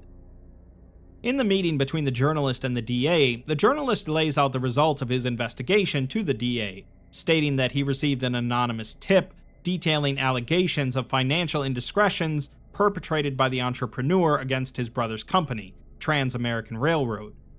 He had been funneling a significant amount of wealth intended for the development of a new northern line into a survey company owned by a fake persona managed by the banker. That money, believed to be in excess of $450,000, was in the process of being laundered at the Spirit Mountain Casino, and had been for several weeks prior. The DA confirms that during his initial meeting with both the entrepreneur and the banker, the latter had not intended the former to make an appearance at the hotel that weekend, and seemed somewhat anxious about his presence, likely because it threatened to expose what was an otherwise discreet money laundering scheme. After some deliberation, the the DA will make a phone call to the Clark County Sheriff's Office and arrange for the arrival of uniformed officers to arrest the entrepreneur and the banker the following evening, which is the soonest these officers could arrive.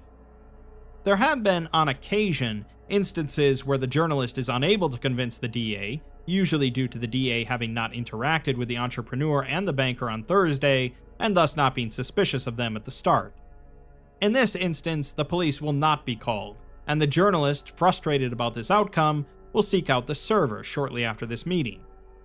Ostensibly, he desires to meet up with her in the hopes that she has heard anything about the entrepreneur or the banker that could help his investigation, though she has not.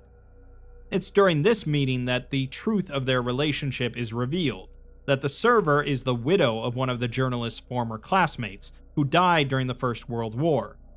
The journalist, who was an army photographer during the war, had been asked by him to look after the server if he didn't return from Europe.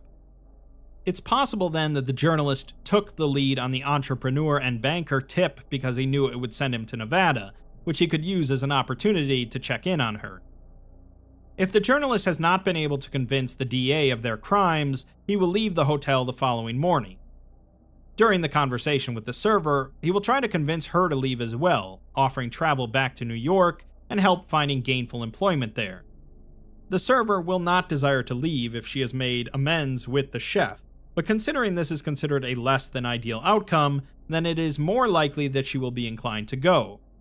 Because her presence on Sunday night is the trigger for initiating Montezuma 11, she cannot be allowed to leave, and several tactics have been used to prevent this. One is convincing her that the journalist is at the hotel to pursue her romantically, which can be difficult as there's no evidence to support it, but has been effective, especially if her and the chef's work relationship has become especially toxic. Another is to delay the journalist's arrival to her room that evening, since she lives in the on-site staff housing, which locks at 10 p.m. He'll be unable to enter that evening and will depart the next morning. At 11:30, the capitalist, the senator, the entrepreneur, and the heiress will meet in the entrepreneur's suite on the casino floor. This meeting is the penultimate major event before the activation of Montezuma 11, and requires very little setup aside from ensuring all four participants are still in the hotel on Saturday night. There are several different variations of the conversation that follows, with all of them leading more or less to the same outcome. The heiress wants the money she believes she is owed. The senator is willing to assist so long as he is given part of the fortune as a campaign donation. The entrepreneur seems generally ambivalent but seems to enjoy the drama of it all, and desires some of the money to aid in covering up his own money laundering scheme, and the capitalist seems to desire little else than ruining Tolliver's reputation. The subject of the capitalist's antipathy towards Tolliver is another one of the enduring mysteries surrounding 8947. Little is known about their early interactions, but it is known that one of the first major benefactors of the capitalist Paradise City Gazette was one of Tolliver's investment companies. It was not until 1913 that the paper began to become more critical of Tolliver specifically, taking aim at his business dealings in Nevada and associations with anti-war activists. For his part, Tolliver rarely spoke about the paper or the capitalist, only being quoted once saying, "I have met the man and found him well. I cannot say he felt the same." We're given a transcript of one of these conversations, in which the entrepreneur says that they're all in agreement, that they'll put the screws to the bastard, and by Sunday night, he hands over their money all nice and neat. The capitalist calls him a soft-headed drunk and says that they don't put the screws to him, they break him. If he won't hand it over, they make sure he wishes he had. He's smart, but he's not invincible. The senator, however, disagrees and says that this cannot look like a shakedown.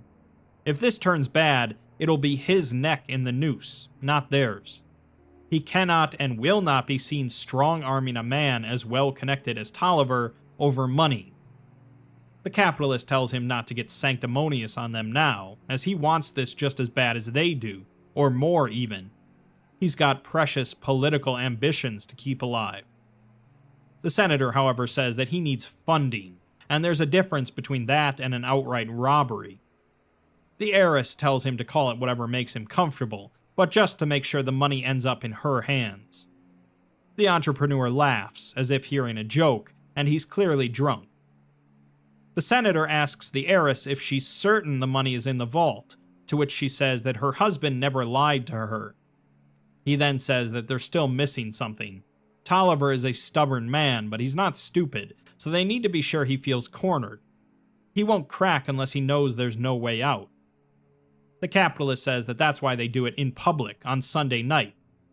He'll be in the Grand Lounge, as he always is, and the singer will be there to sing for him. Drinks, cards, pretending he's still king of the world. They make sure he has nowhere to run. The entrepreneur then brings up that man that Tolliver has been spending time with, and the room falls into a brief silence. The capitalist says that he's strange, not local, and the senator says that something about him feels off. The heiress is incredulous that they're afraid of some assistant, but the capitalist says that that man is no assistant. The entrepreneur then says that there have been whispers, but he doesn't elaborate. The senator then remarks that that's not their only problem, as Tolliver's granddaughter is here, and they have to consider if she's a liability. If things turn ugly, he doesn't want an innocent girl caught in the middle of it. The capitalist just says that that's up to Tolliver, but they'll make sure things don't turn ugly. The senator then says that there's one last thing, the DA, and the room goes silent again. He says that if the DA catches wind of this, they're finished, and the capitalist says that they'll keep him distracted. He doubts he's above a well-placed bribe.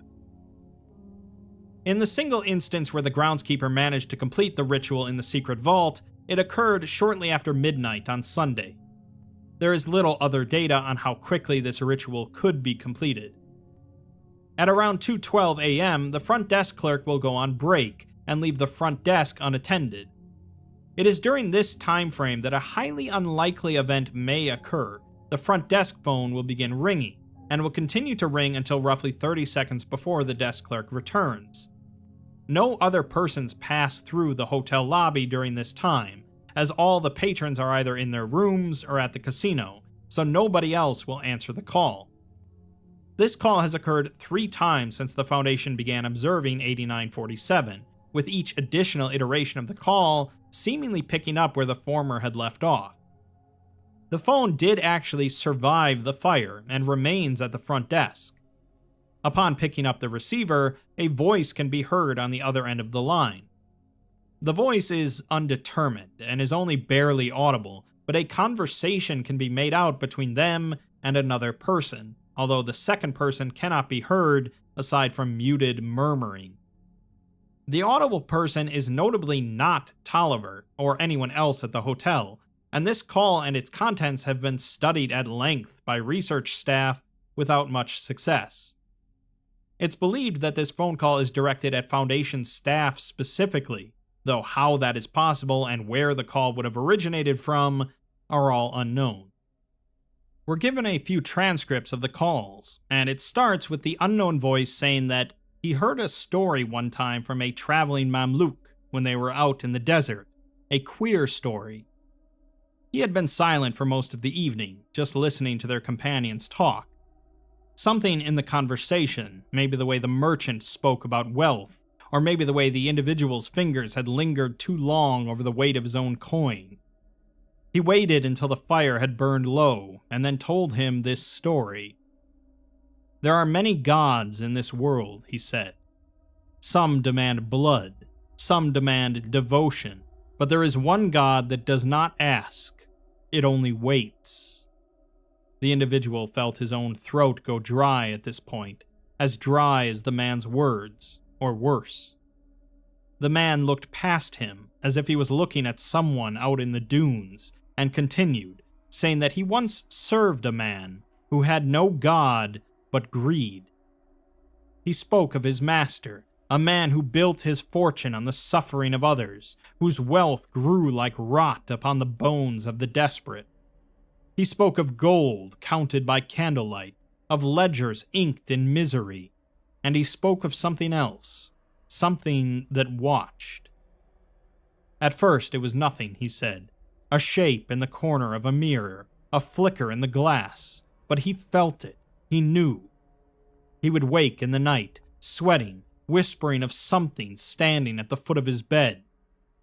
The richer he became, the darker the corners grew. He lined his doors with silver, he burned incense, thinking he could drive it away. But it was not something that could be bribed or banished. The Mamluk paused then, his gaze shifting to behind the individual who fought the urge to turn. He continued, saying that one night his master's servants woke to find his bed empty. No doors had been opened, no footprints marked the floor.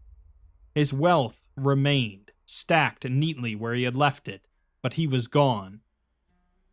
The individual asked if they ever found him, and they think they all knew the answer before he gave it.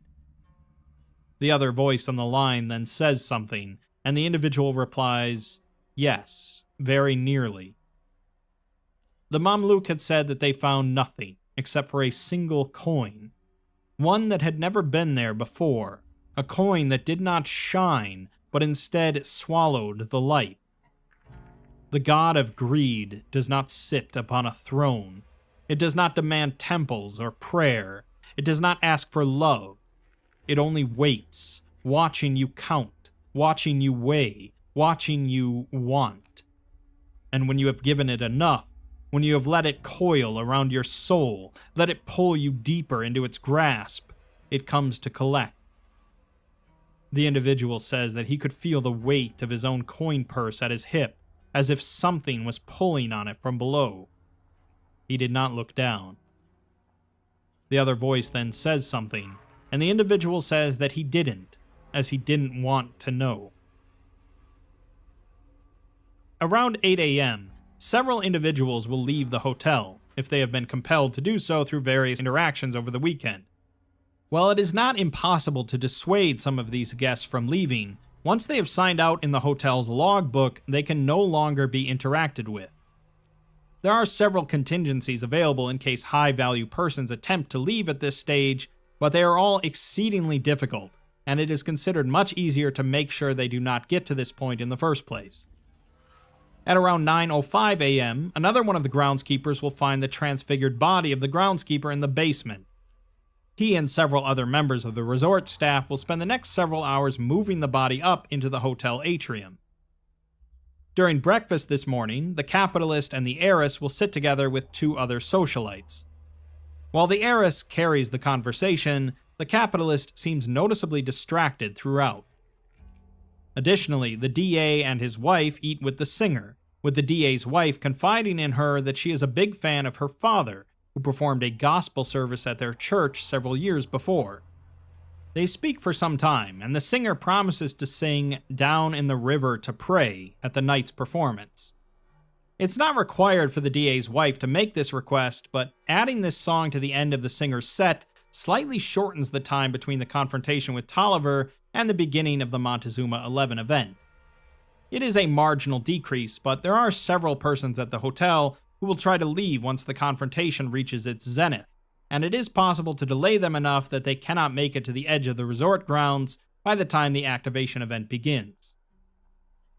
Just before 2 p.m., the capitalist will assemble a group of men, including a Las Vegas nightclub owner and a prominent semi-professional boxer. He'll provide them all with weapons, generally bully clubs and batons, and he'll procure a handgun, explaining that they'll be confronting Tolliver in the evening about a major alleged theft that has transpired. He will lie and claim that law enforcement has been called, but in order to avoid letting Tolliver escape before they arrive, he and some others will perform a citizen's arrest. The men in the room are just there to mitigate hotel security if they try to assist Tolliver in evading justice. Around 2:35, the journalist will speak to the server one more time, warning her about a potential confrontation between the police and both the entrepreneur and the banker that evening. He tells her to try to keep her distance, as he does not know whether or not the event will escalate. The server will ask who all is implicated, and the journalist idly remarks that there may be other hotel staff involved, but he does not know the full extent of it. It's clear from this conversation that the journalist is talking about the banker's employees working to launder the money, but the server is thinking about the conversation between the chef and the entrepreneur during dinner on Thursday. Her presence at the lounge Sunday evening, then, is likely in the hopes of watching the chef get implicated for money laundering. By 4 p.m. on Sunday, there is very little that can be done to change the outcome of the weekend, as most of the events that have been put in motion cannot be altered and only need to be resolved. None of the highest value individuals at the hotel will seek to leave after the morning block, and no other major events of significance take place between the conversation between the journalist and the server and the end of dinner service.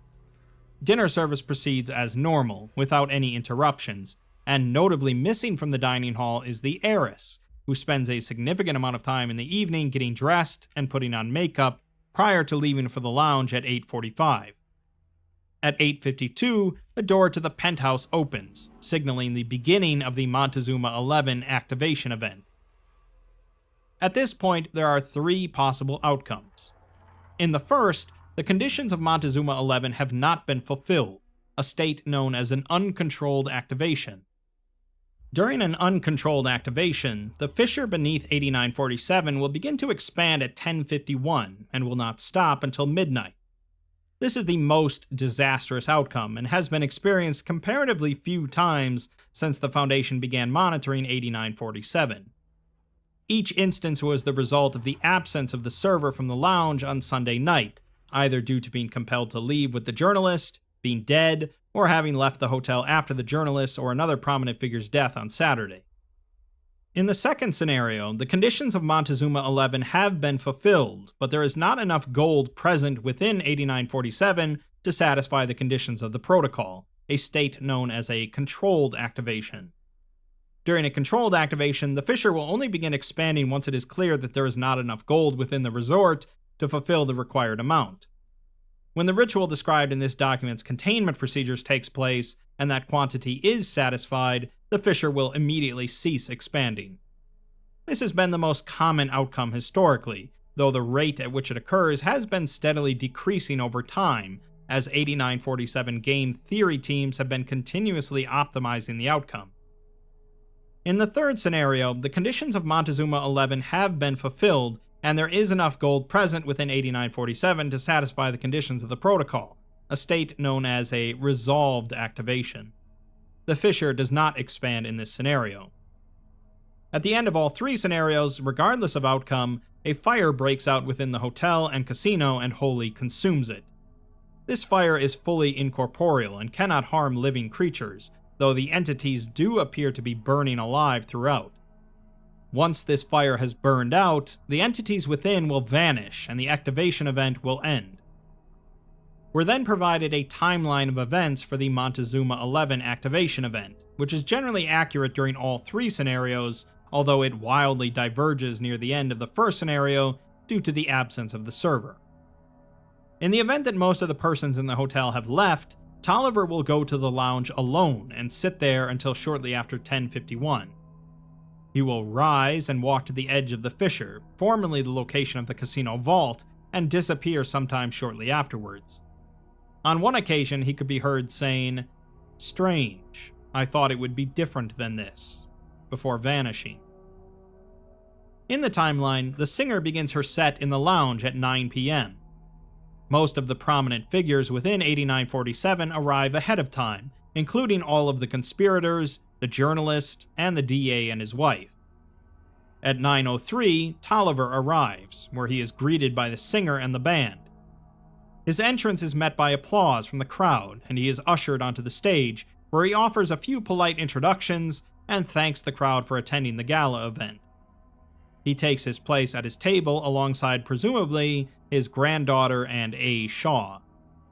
The singer and the lounge band proceed to play their set for roughly the next hour and 20 minutes, always playing the exact same set list, with the single exception of Down to the River to Pray, if requested by the DA's wife. As the band reaches the end of the set list, the capitalist will get up from his table and join the heiress and the entrepreneur at his. Seeing this, the senator will also rise to join them. At the conclusion of the set, the 4 conspirators will make a show of moving together towards Tolliver's table to make their public confrontation. This initial confrontation rarely changes, and we're provided an example transcript. As they approach, Tolliver remarks that a lady should not keep company with desperate men, to which the heiress loudly responds that a thief should not keep company with honest men. The other entities turn to look at the sound of the disruption, and the senator raises his voice, stating that he sees this as an opportunity for Tolliver to clear his name before all these people and show them what's in his vault. There is a murmur in the room, and Tolliver exhales as if amused. The capitalist says that it's simple. If he opens it and there's nothing there, they owe him an apology. The entrepreneur says that it's a hell of a thing to find out you're not a crook in front of a crowd. Tolliver asks what they expect to find inside the vault of a casino, and the senator says that they expect to see the money, the heiress's husband's hard-earned gains. Tolliver casually remarks on all this scheming just for some money, and the heiress says that it's $75 million that belongs to her. Tolliver replies that he's certain her of all people would think such a debt would be owed to her, if it existed. Her husband was a good man, honest with his money when he had it, but he only knew him when he didn't, and he certainly didn't give it to Tolliver. The murmuring turns to whispering, and the senator appears nervous, as the heiress calls him a liar. She says that she has the receipts, and knows that he has the money. Tolliver calmly replies that that money would no doubt go to his children, if it existed, but there is no such sum in his possession. The entrepreneur loudly clamors for him to prove it by opening the vault, and if he's telling the truth, he'll buy him a beer himself. Tolliver asks if they really want to do this, seemingly addressing the question to the capitalist specifically, and he replies that they want an answer. The conspirators will then lead Tolliver out of the lounge and towards the casino floor, followed by a large gathering of spectators. Almost all of the notable players are in the group, including the server and the journalist. The group arrives at the casino floor around 10:30, and as the capitalist and his gang get into formation in front of the group, several members of casino security, notified ahead of time of what was transpiring, take up positions around the casino floors and on the walkways. The group stops just short of the fissure in the center of 8947, in the location where the vault used to be. There is the sound of jingling keys, likely coming from Tolliver, and he tells the capitalists that they can't stay the same forever. They all have to change. The capitalist replies that he doesn't know what he's talking about, and Tolliver says that he's afraid that he wouldn't. He says that it's just him then, and tells them that there's still time to walk away. The heiress orders him to open it, and he does. A heavy mechanism is triggered, and large steel elements can be heard sliding against each other. A moment later, there is a much heavier sound as something is released, and the sound of the vault door sliding open. The senator asks what the hell this is, and the conspirators take a cautionary step back. People in the back of the mob push forward to try and look inside, and begin asking what's in there, clamoring that it's their money that Tolliver stole from them. The conspirators are at a loss for words. The entrepreneur vomits and faints, and the heiress begins to push her way back into the crowd, openly weeping. The capitalist asks what this is, demanding Tolliver tell them what he's done. Tolliver calmly replies that he told him. It can't just be this. The capitalist pulls out his firearm and aims it at the vault behind Tolliver. A shot rings out, and then another, and hotel security swarms down into them as the capitalist gang surge forward, now including a large contingent of persons armed with whatever they can grab from around the casino floor. The senator is pushed to the ground, and elsewhere in the crowd, the journalist attempts to push forward, searching for the server. Audible through the growing cries of the crowd is Tolliver, speaking to someone else who cannot be seen. While it is hard to make out, it seems as if he says, "The room, take her, and safe." A riot breaks out as casino security attempts to push back the mob, many of whom now try to beat them back with improvised weapons. More gunshots are heard, and pandemonium breaks out.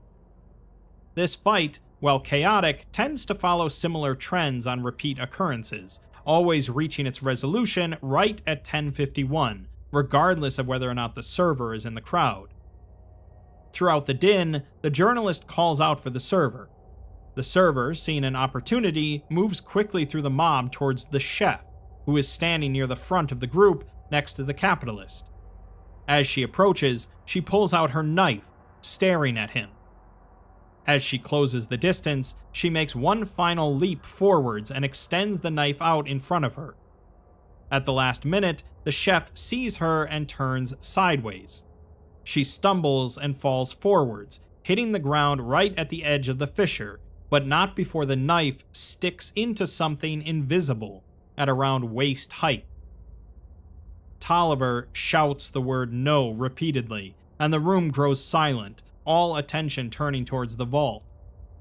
There is the sound of panicked gasping, and then something small and soft hitting the ground, before slipping off the edge of the fissure and falling down into the dark. Tolliver begs for this not to happen again, and the ground begins to shake. There is the sound of something burning inside the vault. The capitalist laughs and says that he just can't believe it. A low rumbling sound emanates from beneath them, and a thick green haze begins to rise from within the fissure, quickly approaching the top. Tolliver quietly states that it's here, and at 10:51, Protocol Montezuma 11 begins. Whew. Obviously, there's a hell of a lot of things going on here, and I picture DJ Cactus looking like Charlie from Always Sunny in Philadelphia next to his conspiracy board while writing this whole thing. I'm not going to try to summarize all of the various plot elements going on through this article, but I'll give a brief summary of the major points. The Anomaly is a weekly cycle of events that takes place at an abandoned hotel and casino that closed up after a major fire and earthquake in 1922 during a big gala event. Now, 256 entities reappear there every week from Thursday to Sunday, carrying out the events as if it was still 1922. It's notably not a time loop, insofar as the Foundation can actually interact with these entities and change certain events, to a degree. It's actually very important that they do manipulate some events, because at the end of the cycle, the entities will offer up any wealth they have to the big fissure located underneath the structure, and if they don't have enough, the fissure grows bigger and spits out some toxic fog. The Foundation can throw their own gold at the problem if it comes to that, but they'd really rather not, as the entity's gold comes back every week. Most of the article then concerns an ideal cycle, in which the Foundation manipulates key individuals and events to ensure that the ritual at the end goes off without a hitch, and enough wealth is thrown in to keep the fissure from growing. Foundation game theorists are continually working to experiment and find out new ways to manipulate entities and events in order to make the whole thing problem-free, and in theory they might eventually get it to where it's like clockwork, except that sometimes things just randomly go wrong. This seems to stem from the fact that there's a certain level of awareness amongst some of the entities, such as the groundskeeper becoming increasingly afraid of falling to his death, as well as the fact that Tolliver, the owner of the hotel, and possibly the capitalist, seem to be aware of the fact that they're part of a cycle. Tolliver is notably not one of the entities, and is never actually visible, along with his granddaughter and another mysterious individual known as A. Shaw. The cycle comes to a head on Sunday night when 4 conspirators confront Tolliver about some money that's supposedly in his vault. When they force him to open it, they are utterly shocked by what's in there, although we're not told at all what it is, as the Foundation can't see into the vault anymore. During this, the server accidentally stabs what seems to be Tolliver's granddaughter, and this is a pivotal event for the ritual, as the ritual won't occur if this doesn't happen.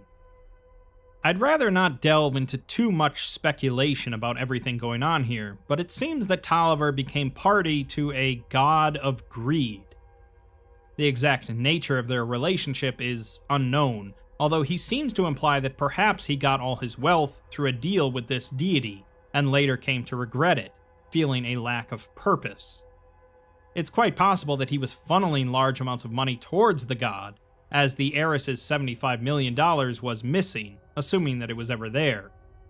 Something caused the fissure to break out and the cycle to begin, and signs point to it being related to the blood of a saint, the only ingredient missing from the alchemical ritual found in the secret vault.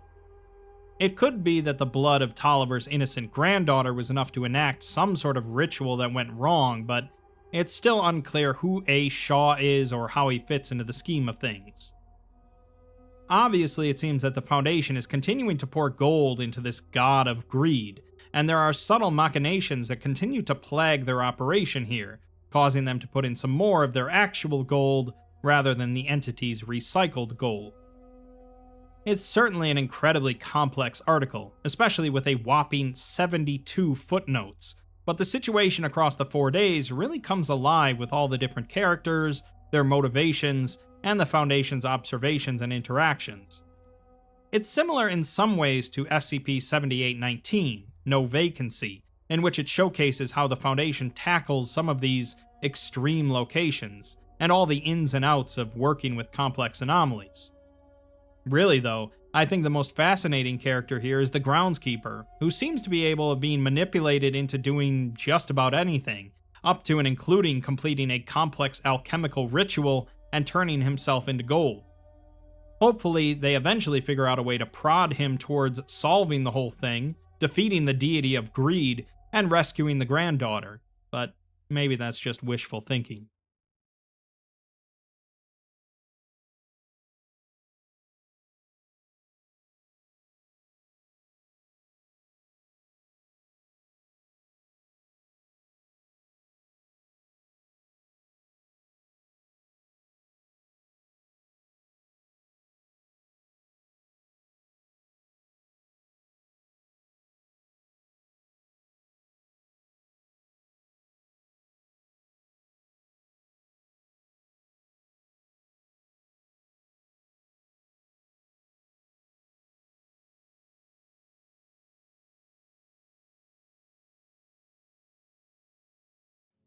Redacted SCPs. In the early days of SCP, efforts were made for the documents to come off as official government papers of a secretive, bureaucratic organization that deals with anomalous phenomena. This included using quite formal language compared to most creepypasta, lots of designations and acronyms, and of course, redactions, where information was black-boxed, expunged, or otherwise removed from the document. Over the years, this type of obfuscation was used to both positive and negative effect, depending on the article, with some being lauded for appealing to one's imagination, and others being regarded as little more than a cop-out. The articles we'll be looking at today don't just contain redactions in their information, but are instead focused on them, with many of them not even containing a description of the anomaly. Let's take a look. Let's start with a classic, one that's well known due to being featured in the plot of SCP-5000, SCP-579. The containment procedures state that it's held in a compound known only to personnel directly involved with its containment, and it's encased in a cell made of an expunged material, suspended through use of electromagnets. All instruments are to be checked every half hour to ensure their continued function, and any changes are to be immediately reported to High Command. Any instrument or electronic device registering more than 0.2% from its median range of function or displaying any errors will result in automatic execution of Action 10 Israfil. Routine reports to High Command are to be made every hour, and if a report is not received within 7 minutes of its scheduled time, Action 10 Israfil A is to be executed. Absolutely no action regarding 579 other than these is to be taken. The description is, of course, expunged, but an addendum further details Action 10 Israfil A. When executed, Doors, windows, and other possible exits from the compound are to be sealed until High Command issues an all-clear statement, or 7 minutes go by. If the all-clear statement isn't received, Action 10 Israfil B is to be executed, which involves the destruction of the gateway to Site-62, which is SCP-004. 004 is a barn door and a set of rusty keys, one of which causes the door to open up into an incredibly large space, which is used as Site-62 by the Foundation. The barn door must be destroyed regardless of personnel or facilities remaining within the site, and remnants of the gateway, or the gateway itself if it can't be destroyed, are to be contained in the same way as 579. High Command will then issue further instruction. In the event of a successful Israfil B, all sealed documents regarding 579 are to be released to all personnel involved with the action, which detail procedures that must be followed. Even with the successful execution of Israfil B, however, estimates place the occurrence of some other redacted event at 1 year or less. If 579 is mentioned in any capacity by any anti-Foundation or public groups, or another redacted SCP, it's recommended that Israfil A be executed as planned immediately. In the event of an unsuccessful Israfil B, no further action will be necessary, followed by more data being expunged. We are then given a 579 timeline, much of which is also expunged. 579 was discovered, though the point of origin is expunged. Initial assessment is undertaken, and it's inadvertently removed from its point of origin. 5 more events are completely redacted, and then it's successfully contained and moved to Site-04. Containment fails at Site-04, however, and the site is lost. This is followed by 579 being recontained at Site-31 and Site-26, with both sites also being lost. 4 attempts are made to destroy it, but all fail, and containment fails, with 2 more events being expunged entirely. It's then recontained again, and 4 attempts are made to return it to its point of origin, all of which fail, ending up with the loss of the point of origin. Containment fails yet again, 4 more events are expunged, it's recontained, and then it undergoes some previously unobserved changes. Containment holds, but this is not determined to be because of the containment procedures. High Command issues a lockdown of the site, and an agent formulates the current containment plan, resulting in the construction of the new compound. High Command then seals all data not needed for its containment, and they consider terminating multiple agents to prevent data leakage, but it's deemed unnecessary since only 7 such agents remain. These are retained as advisors should future events concerning 579 occur. 579 is really the poster child for early SCP's usage of redactions, as you're left with very, very little to go off of, leaving much, perhaps too much, to the imagination. While there's plenty of theories and jokes about what exactly 579 is, it has become more notable due to its apparent interaction with SCP-055, the quintessential anti-meme, as whenever the two are brought together, it causes a reset of reality, seen in SCP-2998 and SCP-5000. This has led to a popular theory that 579 is the ultimate memetic entity, to counter 055 being the ultimate anti-memetic entity, although the article itself doesn't really indicate this in any notable way. Moving on, we have SCP-7481, or rather 7481-1, which is presented in the form of a material safety data sheet, documenting an anomalous substance created and used by the Foundation for preventative applications and containment of 7481. The substance has the Safe class, and is to be stored in a tightly sealed container in a cool, brightly lit, well-ventilated environment. When handling, avoid contact with skin, clothes, and eyes, and keep it away from sparks, heat, and sources of sin. Personal protective equipment when handling it includes splash goggles and nitrile gloves, with a warning not to use latex or any other materials associated with the concept of lust, as well as a standard hazardous substances lab coat.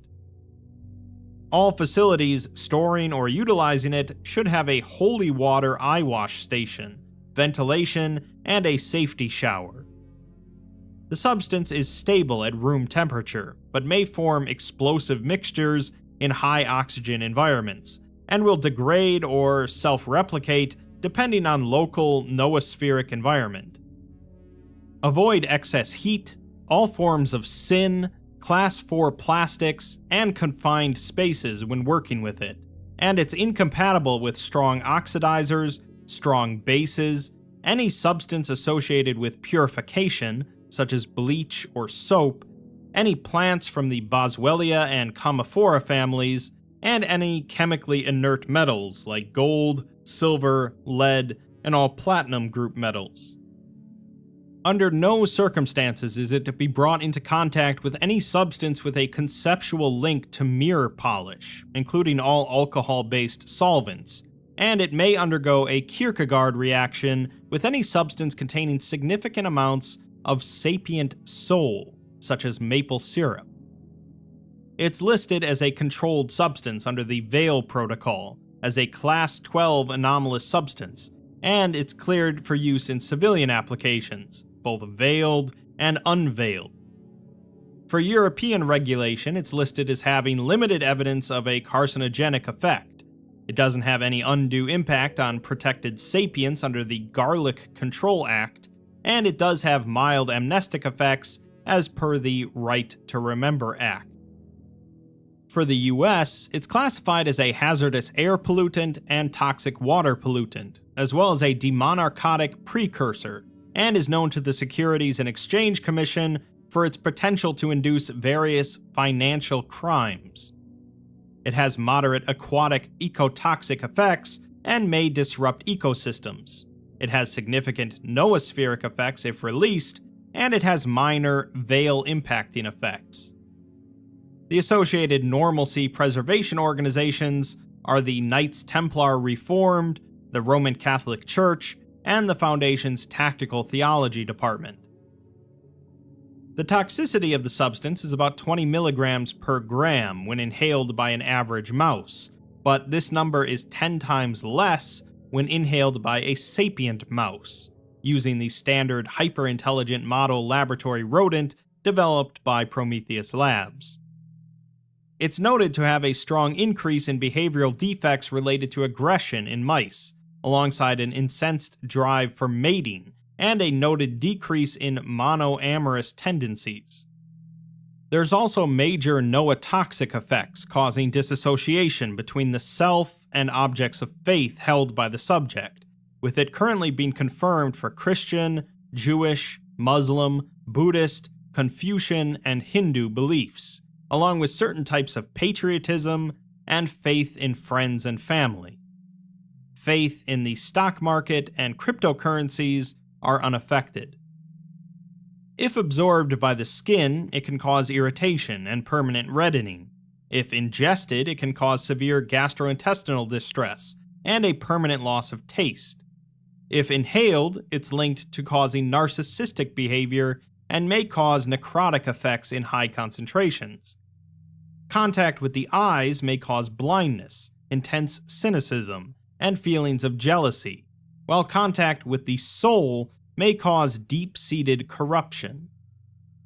Chronic exposure may cause cancer, as well as reproductive and fetal effects, and an increased chance of haunting. In case of contact with skin, flush thoroughly with plenty of holy water, and remove all contaminated clothing for disposal. Get medical aid and/or priestly intervention if the skin is swollen, irritated, or reddened. If ingested, do not induce vomiting unless directed by site medical personnel, and if the person is unconscious, do not put anything into their mouth. If inhaled, provide fresh air in direct sunlight, and if not breathing, administer CPR. If the subject has difficulty breathing, administer oxygen with holy water nebulizer treatment. In case of contact with eyes, wash them out with a holy water eye station for 5 minutes, then stare directly into the sun for 5 seconds, followed by another 10-minute eye wash. If soul contact occurs, administer a Class 4 exorcism as soon as possible. Uncertified personnel should not attempt an exorcism, and the subject should be restrained.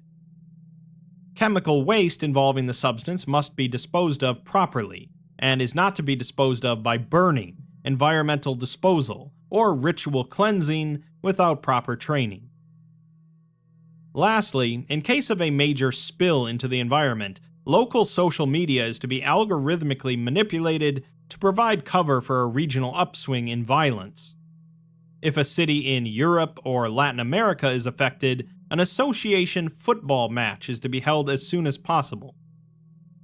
Genetically modified E. coli strain 888 shall be released in the area to decompose the substance, and a wide area purification ritual is to be held before the next full moon.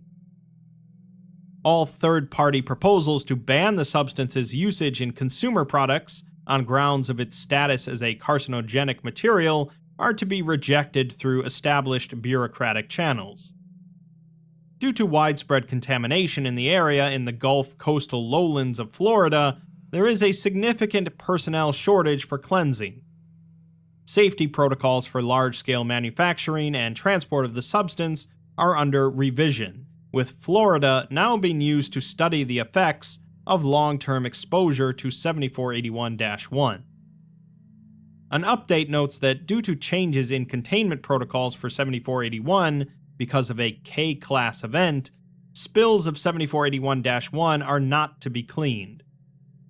The description for 7481-1 is, of course, fully redacted, requiring LV3/Rapture credentials to access. So, not only do we not get to know what exactly 7481-1 is, we don't even know what 7481 is. According to the author, the substance is essentially the liquid version of sin and evil, with exposure to it leading to much larger outflows of sin and evil in various ways. The Foundation is responsible for manufacturing this substance in mass quantities, as well as making sure that it gets to as many civilians as possible in order to counteract 7481, a massive theological K-class event affecting the world. The Foundation has done quite a lot of strange things to keep the world safe, but manufacturing shampoo with liquid sin has got to be up there. Next, we have SCP-8798 with the Thaumiel class. The containment procedures state that the entrance to 8798 is to be guarded at all times from internal and external interlopers, with guards stationed at its rim, but not inside of it itself beyond the upper caverns.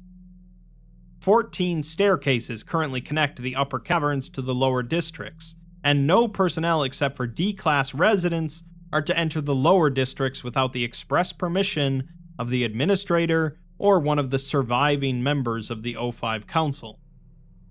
The only exception to this is MTF-245, That Which Descends, which is composed of 100 to 150 agents trained in espionage, political agitation, and strike-breaking tactics.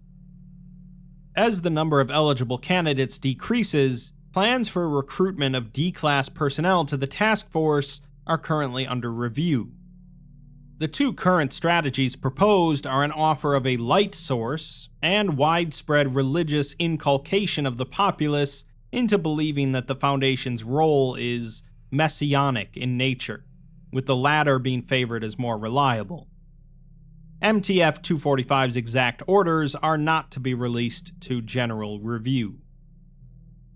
For their own safety, no non-D-class personnel may leave the area around 8798 or its designated farmland, except to receive 8798-1 and deliver it onwards, and 8798-1 is to be extracted at a rate of 17,000 kilograms per quarter. Food and water is to be delivered into the lower districts by the existing winch system, contingent on delivery to the surface via that same system of 8798-1. Should the quantity of 8798-1 extracted be lower than 14,000 kilograms in any given quarter, it will not provide enough power, with this being designated as an unacceptable outcome. The following measures are to be taken until the situation is rectified. First, an armed incursion by MTF 562, that which remains, to force a short-term, rapid increase in production or to collect any hoarded 8798-1. Second, negotiations with D-Class personnel to increase production, with a store of food and other goods that has been set aside to provide incentives for this eventuality. Third, the removal of up to 30% of the D-Class population as a compliance strategy, although this is highly discouraged, as it will necessitate a significant per-person increase in production among the remaining population, and this is currently unknown to be feasible owing to the constraints of the human body. Finally, the extermination of remaining D-Class personnel and the use of Foundation personnel to extract 8798-1. This is highly discouraged by the Ethics Committee, and will have to undergo review by them, the Administrator, and the surviving members of the O5 Council. This outcome is considered unlikely, however, as the present political conditions and mental deterioration of D-Class personnel are not conducive to a decrease in production. Reports of 8798-1 consumption by D-Class personnel remain unverified, but such a practice has been theorized as helping to maintain the current production quota. According to data gathered by MTF 245, the current status of 8798-2 outbreaks is as follows. The upper caverns are not at risk. The central warrens are at limited risk, with the population being large, but the exits are inaccessible and the air is only partially conducive to permanent habitation. The eastern warrens, known informally as the Heavenly Ladder, are at low risk, but limited habitation makes this a useful target for diverting outbreaks without a significant decrease in the rate of extraction. The western warrens are at high risk, with 7 outbreaks and 3 deaths reported in the last quarter. The southern depths, known informally by its old designation, Arrival Point, or the Old Country, have been rendered uninhabitable, but do contain several vital extraction points, with many D-Class working temporary shifts here. 8798-2 has not operated in this area for several months, but dead instances have been reportedly observed by D-Class. It's noted that most D-Class hold a religious veneration for the southern depths and the 8798-2 corpses found there, with any proposals for diverting outbreaks to this region requiring to take this into account. Lastly, the southern warrens are at high risk, with 16 outbreaks and 20 deaths reported in the last quarter. In the event that 8798-1 does not provide enough power, the Nagasaki Protocol will come into effect. 8798 will be filled with concrete following the extraction of any non-D-Class personnel, and although extraction of the D-Class was proposed, it was vetoed at the insistence of the Ethics Committee. Although D-Class represent 89% of the surviving human population, they are not considered eligible for reclamation due to overexposure to 8798-1. Any surviving personnel involved with 8798 will be amnesticized, and in this scenario, it is imperative that any surviving humans do not rediscover 8798-1. The description for the anomaly is, of course, expunged, although we are given a photo of a subterranean cave, with the caption stating it to be an internal portion of 8798, with an unusual presence of light. We can't really know for sure what exactly is going on here, but some parts seem clearer than others. Obviously, something very bad has occurred on this version of Earth, with 89% of the surviving humans being D-class, living underground in darkness. The Foundation rules over these people, sending them food and water in exchange for some substance that they have to deliver to provide power above ground. Guesses as to what this substance is includes some form of radioactive ore, or perhaps some type of anomalous fungi. There are also the 8798-2 outbreaks, which are most likely some form of rebellion among the D-class, since the MTF sent in to handle the outbreaks are trained in espionage and strike-breaking tactics. Clearly, there's something strange going on with 8798-1, as the document makes it quite clear in the event that they have to shut down the whole project that it's imperative that any surviving humans don't rediscover the substance. It's a short article, but manages to really tickle the imagination without even having a description. Moving on, we have SCP-5790, which is somewhat unique in having its object class, containment procedures, and description all expunged. What's left is the operational purview, with it falling under the Records and Informational Security Administration, Memetics and Infohazards Division, Department of Spectral Phenomena, Office of Applied Necromancy, and Department of Miscommunications. We're also given the information handling procedures, with information about 5790 to be purged in its entirety no more than 7 days after creation, as per Protocol Icon. A number of purge methods have been approved, depending on the source of information. For info on the official Foundation database, it's automatically expunged by file management programs, and verified periodically by an information technology team. For official Foundation physical records, creation of new physical records is prohibited, and all known physical records have been incinerated in ritualistic ovens and pyres. For unauthorized records by Foundation personnel, the documents are to be incinerated in the same way if they're physical, or deleted without archival if digital, and the staff member in question should be amnesticized, demoted, and quarantined for a minimum of 3 months. If no anomalous activity occurs within this time, the employee may be reassigned, and if quarantine is not possible, termination is deemed a satisfactory alternative. For Containment Team CT-5790, there should be bi-monthly amnesticization and biannual rotation of personnel to prevent memory resurgence. If something expunged has already manifested, the site is to be quarantined and 2 MTFs are to be dispatched to the location. If there's a potential delayed manifestation of something, any persons with non-atheistic religious beliefs are to be terminated shortly thereafter. Any realized iconography is to be extracted from the cerebellum and incinerated. For the assigned mediums, memory may be removed following communications depending on the methods used. If this does not occur, a week-long course of deep amnestics is to be used to prevent the possible retention of spiritually obtained information. Pre-existing literature containing information about 5790 is to be found and destroyed by an MTF, alongside relevant relics, civilian corpses, and something expunged.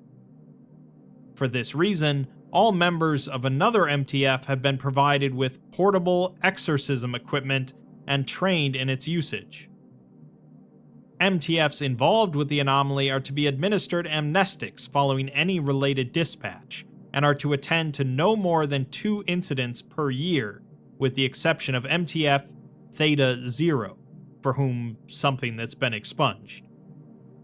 A series of planned neurological surgeries are expected to allow Theta 0's members to better cope with their resultant psychological disorders, and lower turnover dramatically. Lastly, for information found in something expunged, something else expunged, although it mentions widespread theistic belief systems. Protocol Matthew, which involves a long-term global theological cultural shift, has been put in place to facilitate this. Subtle short-term procedures are also planned, along with something else expunged, to increase biological similarity between cerebrospinal fluid and holy water, in order to lower the death toll. Additional methods of destroying information about 5790 may be used contextually, following approval by assigned mediums. If no persons with a spiritual connection or second sight are available, consultation with a member of Level 4 personnel with First Principles emergency response training is advised. All persons involved are expected to seek amnestic treatment and reassignment shortly thereafter. The last thing we're provided are the information retrieval procedures, which state that, thanks to a focused effort by Foundation personnel to execute Protocol Icon, information about 5790 has been purged globally from the realm of the living. In the event that knowledge of 5790 or its containment procedures is required, the following actions are to be taken. The personnel requiring the information are to submit a formal request to a senior researcher, the current Hazardous Information Containment Liaison for 5790. Requesting the information either out of personal curiosity or for low-priority matters is strictly prohibited. Contingent on said request being approved, the senior researcher is to schedule an appointment between the personnel and an assigned medium, with proxies being used if the former displays an aversion to post-mortem communications. The information is to be retrieved from the informational afterlife by the assigned medium through use of dowsing, talking boards, or other permitted forms of negligible risk necromancy. The information is to be treated as detailed under informational handling procedures. Personnel are to note that the use of occult communications for information storage does not have any bearing on 5790 or its properties, beyond eliminating the risk of something expunged and a false idol. The above sections cannot and should not be used to attempt to discern the nature of 5790. As per its official policy, the Foundation remains opposed to the use of non-human afterlives for personal or organizational gains. In the case of 5790 and its ability to realize something else expunged, however, the use of actualized occultism to release the spirits of incinerated documents poses too great a benefit to containment to be discounted. The use of Protocol Icon as standard info containment for info-hazardous objects is under consideration, pending the development of a method of expanding the scope of 5790's secondary properties. Like all of these SCPs, there isn't a whole lot to go off of here, and the mystery is meant to be part of the appeal. We really have no idea what 5790 is, as the article pretty much entirely goes over what to do with information about 5790, which is quite dangerous itself. Obviously, it has something to do with religion, with theories being that 5790 is some sort of demonic entity, or perhaps an entire religion that's been erased. Information about 5790 is somehow alive, in a sense, and has to be incinerated to completely expel it, including information found in someone's brain. The Foundation also is apparently interested in expanding the scope of 5790's secondary properties, whatever those might be, although that sounds like a risky prospect based on everything else. Lastly, let's finish with SCP-4182, which actually has an object class, containment procedures, and a description. 4182 is a phenomenon by which internal Foundation documents are periodically altered to include references to a non-existent site, Site 5. The mechanism by which this occurs has yet to be understood, and depictions of Site 5 are inconsistent, but it's typically described as a man-made island constructed to store anomalous waste. Since its discovery in 2018, 4182's rate of occurrence has been increasing exponentially. There's meant to be a photo attached here, but it just gives an invalid file error, and there's also a 404 internal server error present.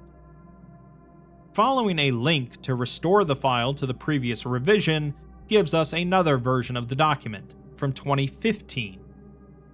Now there is a photo present of a facility on an island, and the description states that SCP-4182 is a 16-acre artificial island located 75 kilometers south of Ippon Sugi, Japan. Although no record of its construction exists, its configuration suggests that it was built as a waste containment facility at some point in the early 20th century. All of its structures were found to be sealed with reinforced acrylic plating, and no further attempts to remove these plates or examine the interior of 4182 structures will be made. Foundation documents will periodically identify it as a non-existent site, but the mechanism by which this occurs has yet to be understood. Since its discovery in 2014, 4182's rate of occurrence has been increasing dramatically. Another error directs us to restore the previous revision of the file, from 2002. This version has a closer image of the island, and the containment procedures mention that a 25-kilometer exclusion zone around the island has been set up, and all of the entrances and windows have been welded shut. The description is largely the same as the last, although it states that several of 4182's now sealed structures contained stairwells plugged with concrete. Excavations of these stairwells led to the discovery of a massive subterranean complex located beneath the island containing something redacted from the record. No further excavations are to be made. Since its discovery in 2001, 4182's rate of occurrence has been increasing significantly. Yet another iteration of the document, from 1992, states that a 50-kilometer exclusion zone is to be set up around the island, and all stairwells leading to the subcomplex are to be sealed with 2 meters of concrete composite reinforced with steel. It states that personnel affected by 4182 will descend one of several stairwells throughout the facility, proceeding into a massive subterranean complex that contains something redacted. Despite extensive seismological and radiometric surveys, the depth of this subcomplex has yet to be determined, but is in excess of several kilometers.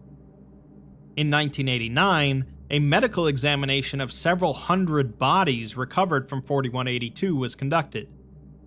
In approximately 75% of cases, the internal morphology showed minor to severe deviations from topographical norms, typically concentrated in the central nervous system. The most common cause of death was intracerebral hemorrhaging brought on by the rapid onset of liquefactive necrosis inside the brain. No further examinations are to be made. Since its discovery in 1986, 4182's rate of occurrence has been increasing. This version of the file no longer has the error related to a specific picture, and we see now that it's actually a live camera feed showing numerous decayed corpses. A notice at the bottom of the page informs us, however, that the file has received a recent revision, with it now having the Explained object class. The description states that 4182 was a phenomenon by which internal Foundation documents were periodically altered to include references to a non-existent site. Initially attributed to an anomaly, this was later determined to have occurred because of an uncaught exception in the source code, and as of 2019, this error has been patched. The last thing we're given is a message from the server's administrator with the subject line of "They're lying." The message has a video file and the words, "It's real. See you there." The video file shows a first-person perspective of someone walking through a dark facility while an air raid siren blares. They continue down a decrepit staircase until static sounds overwhelm the audio and the video cuts out. The last visible image is that of a pile of decayed corpses. So, we have a facility meant to store anomalous waste on an island off the coast of Japan that apparently has been covered up and rediscovered by the Foundation multiple times. The individuals that worked there died pretty horrifically, with most of them dying from their brains melting, and the anomalous waste has turned it all into one big cognitohazard. The Foundation desperately tried to cover it all up by sealing everything with concrete and welding the entrances shut, but the anomaly has been persistent, leaking into Foundation documents more and more over the years.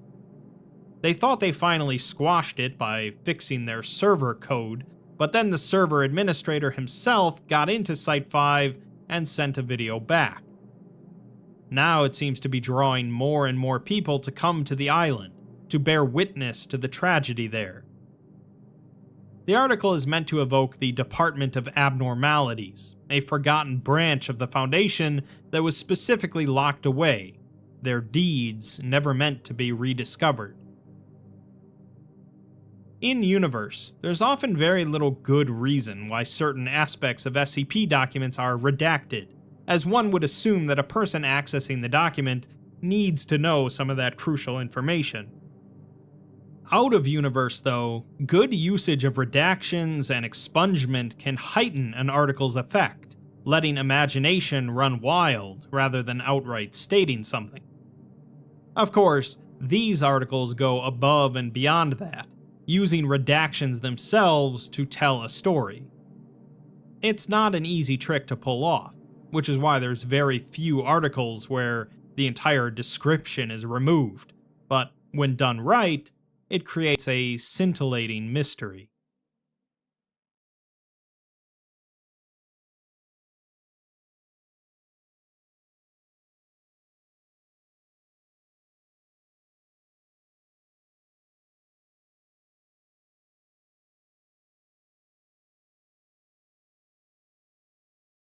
SCP-7427 Fall Forever. One of the hallmarks of our modern era is our relative diligence in record keeping. These days, every major or minor event is kept track of. The weather for every city for every day is filed away somewhere, and hundreds of millions of terabytes of digital storage are being filled up every day. Whether all this information will last is another discussion, however, as nothing lasts forever. But we certainly have a greater capability and interest in maintaining records than previous civilizations. That means that it would be even a greater catastrophe, however, if that information were to all start leaking through our fingers and disappearing. SCP-7427 involves the sudden disappearance of people, places, and information, focused around 3 pieces of infamously missing SCP articles. Let's take a look. The article opens with a presentation of some text, which reads, "The night wind howls around you, whipped into a blinding flurry of snow as you speed down the hillside. The surrounding tundra, bathed in pillowy white, sheds soft reams of pearls that drift up and into the air in the wake of your snowmobile. The quiet valley below shimmers, resplendent with the light of the moon. You could almost stop and take a moment to revel in its beauty. But you can't stop. To stop now would be to die. Already the cold has wormed its way in, into your fingers, your toes, your teeth, threatening with each passing second to creep further until nothing more can be felt. You will your hands, trusting them to respond despite the alien lack of sensation, to tighten their grip on the handlebars. You set your sights on the facility ahead, a towering, brutalist facility, the only human structure for hundreds of miles, Exclusionary Site 16. The site juts unevenly from the plains where it was constructed, a sore in the earth. Para-technology and forbidden magics brought together in a marvel of an emergency shelter. A shelter built not for mankind, but for information. It was designed to withstand the ravages of time and resist alterations to reality itself. A bulwark against falsehoods, its annals contain not only the complete records of the Foundation, but of humanity as a whole. The ground beneath you transitions from rough terrain to the smooth conformity of tarmac, a disused airstrip blanketed with fresh snow. Hopefully, the skeleton crew that maintains the site were able to quarantine themselves within the stronghold.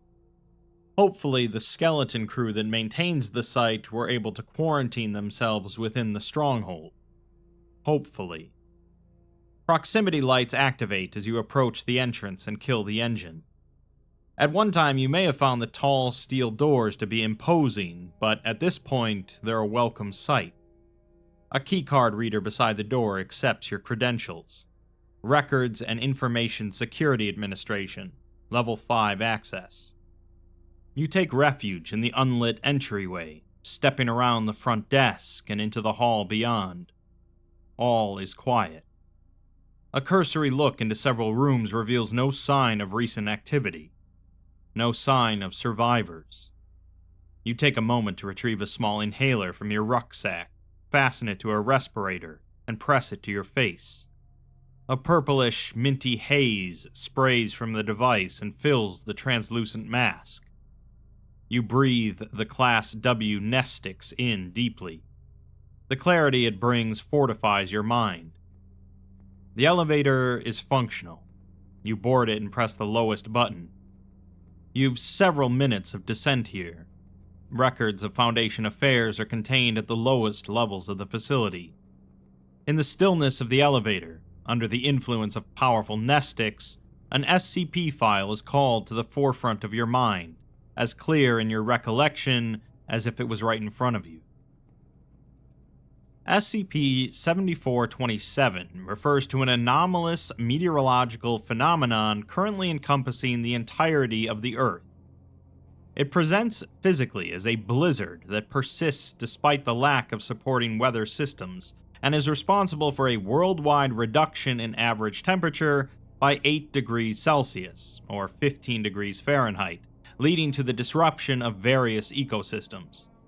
It's estimated that over 120,000 genera have been brought to extinction as a direct result of 7427.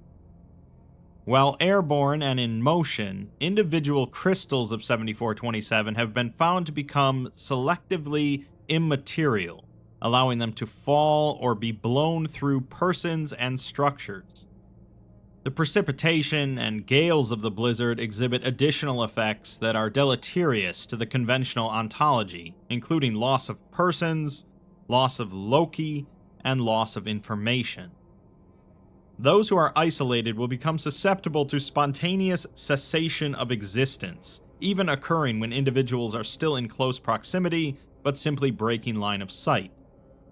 While typically occurring outdoors, exposure to 7427 precipitation is not required, as evidenced by the systematic loss of all ISS crew members across 7 weeks. High-volume locations, such as densely populated cities or housing, have wholly ceased to exist, reduced to particulate form through erosion by winds and dispersed into the atmosphere. Monuments, culturally significant architecture, and grave sites are also affected in this manner, and while many man-made structures remain standing, they are typically unpopulated and culturally insignificant. The exceptions to the population threshold are Foundation Site 41, headquarters of the Anti-Memetics Division, Site 87, whose personnel boast an above-average cognitohazard resistance value, and Facility Q13, the leading producer of Nestix. 7427's emergence coincided with the loss of countless files in the Foundation databases and physical stores, including video files, audio files, and printed works. This loss manifests as complete and irreversible erasure, as if the information were never recorded. Hard drives are wiped, books become blank, vinyl records lose their grooves, and so forth. Through cross-referencing remaining data stores, testimonies of RISA personnel, and AI conscript records, it was found that in the hours leading up to 7427's emergence, 3 SCP files in particular were flagged for the retroactive non-existence of essential components. The first is SCP-087, a stairwell within a school campus that descends indefinitely and which is inhabited by both a malevolent force and the audible crying of a small child. The affected file was the last of 4 recorded D-Class explorations into the stairwell. The second is SCP-783, a predatory entity that emerges every 12 years in a small English hamlet, trapping lone citizens indoors overnight to stalk and mutilate them. There's also a mass grave of its victims buried beneath the town that leads into a spatially anomalous replica of the area. The affected file is one detailing a doctor's expedition into the replica of the village. The third SCP is SCP-610, a contagious, mutagenic skin virus affecting a large region in southern Siberia, responsible for the infection, mutation, and death of all extant life forms in its radius. The affected document is the 6th exploration record, depicting the investigation into the anomaly's origin point. We're then given a note from Dr. Cynthia Sommer, a senior researcher with the Anti-Memetics Division, discussing 7427. It reads, "You learn a lot about reading between the lines in my profession. Not literally, of course, but in the sense that when the very nature of what you study actively resists perception, define understanding of what is and is not, one has to be able to think sideways. That last part can actually be literal. It is an impossible task to describe that which is ineffable, but one can conceive an outline around it if only one looks from the proper angle. Alongside the Department of Analytics, our team has been studying affected zones, persons, information, and events affected by SCP-7427. We have concluded that secondary SCP-7427 effects do not trigger indiscriminately. Through investigating gaps in the historical record, reviewing census data, and compiling satellite footage of impacted zones, a rough outline of SCP-7427 affected concepts has been constructed. There is a pattern. It seems to pick and choose, flowing from one person to a family member or associate, flitting from a shared experience and targeting a historical event, using that as a platform to eliminate a geographic location. The selective nature mimics the hunting patterns of typical infovores. We've bested those before. SCP-7427 may seem insurmountable, but what it gains through omnipresence, it loses in precision. Regardless of what SCP-7427 eliminates, it is not thorough enough to affect memory. If it did, this file wouldn't exist. We wouldn't even die screaming. We'd die never knowing anything had gone wrong at all. It's about damn time an anomaly's incompatibility with the human mind worked in our favor. Perception defines reality. That's our ace in the hole. SCP-7427 hasn't been able to affect personnel on Nestic regimens because of their heightened ability to define themselves as conscious observers. Concrete webs of memories and experiences forming a lattice of identity. An unassailable internal narrative. We're close to picking apart exactly what makes SCP-7427 tick, but we need to pin down its source. If we can determine the concepts it modeled itself on, we'll be able to engineer a counter-meme, and we can finally shut the book on this whole damn mess. Clear skies lay ahead. We're then given some more text from the perspective of the individual going into the exclusionary site, which reads, "The soft ding of the elevator breaks your concentration. You arrive in a dank, poorly lit antechamber. A single door stands across from you, ajar. A steel plate affixed to the wall beside it reads, Files, SCP-002, SCP-999.